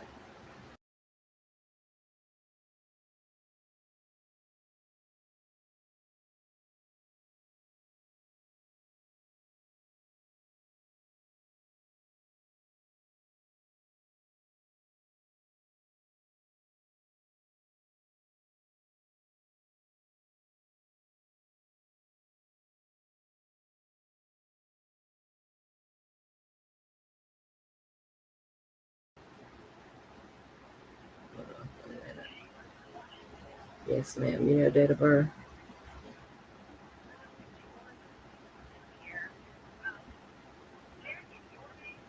Yes, ma'am. It is.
All right, people. Sorry about that. Sorry about that. She was picking up, and I was coming on. Write this down.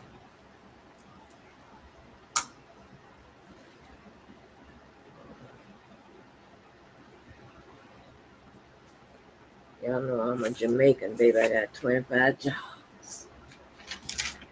Okay.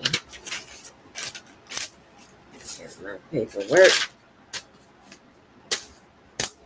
Got me a new person, child. Got me a new person. Got to get the money, honey. Got to get the money. So, y'all, I guess they're gonna do the um the defense maybe tomorrow, I guess. It's kind of early, but maybe they'll be back. Hold on. Let's see. Oh, they said we'll resume shortly.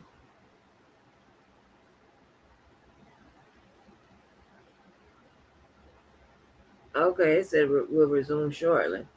Now, I need to find out, like, what made this case so different that they got picked up for feds and state. You know what I'm saying? Because these are black cops. And, damn, these are black cops. And, and, they, um, I don't know if they like,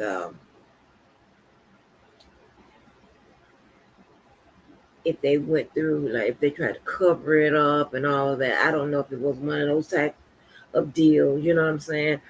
But a lot of the officers involved, um, shootings or murders or whatever you want to call them, however they classified as, you know, sometimes they, sometimes it's like it be right on the line, right? Whether or not an officer should be charged or not, based on what they did before, what they did during, what they did after, right? So a lot of times with these officer involved killings of, yes, I call them killings. They don't, cover, they're not covering it up. You know what I'm saying? So I don't know if these guys covered it up or not, or it was just blatant like that Rodney King stuff. But you see, Rodney King, those officers weren't convicted. They were white. So who knows? I want to see why these particular set of officers got indicted in federally and by the state judge. I don't want to just say it's a color thing. I mean, I don't want to look at it like that, but I don't know. I do not know. I don't know, child. So let me sit there back in. Yeah, let me put this back on here. Now, I mean, this is sad. I have the autopsy.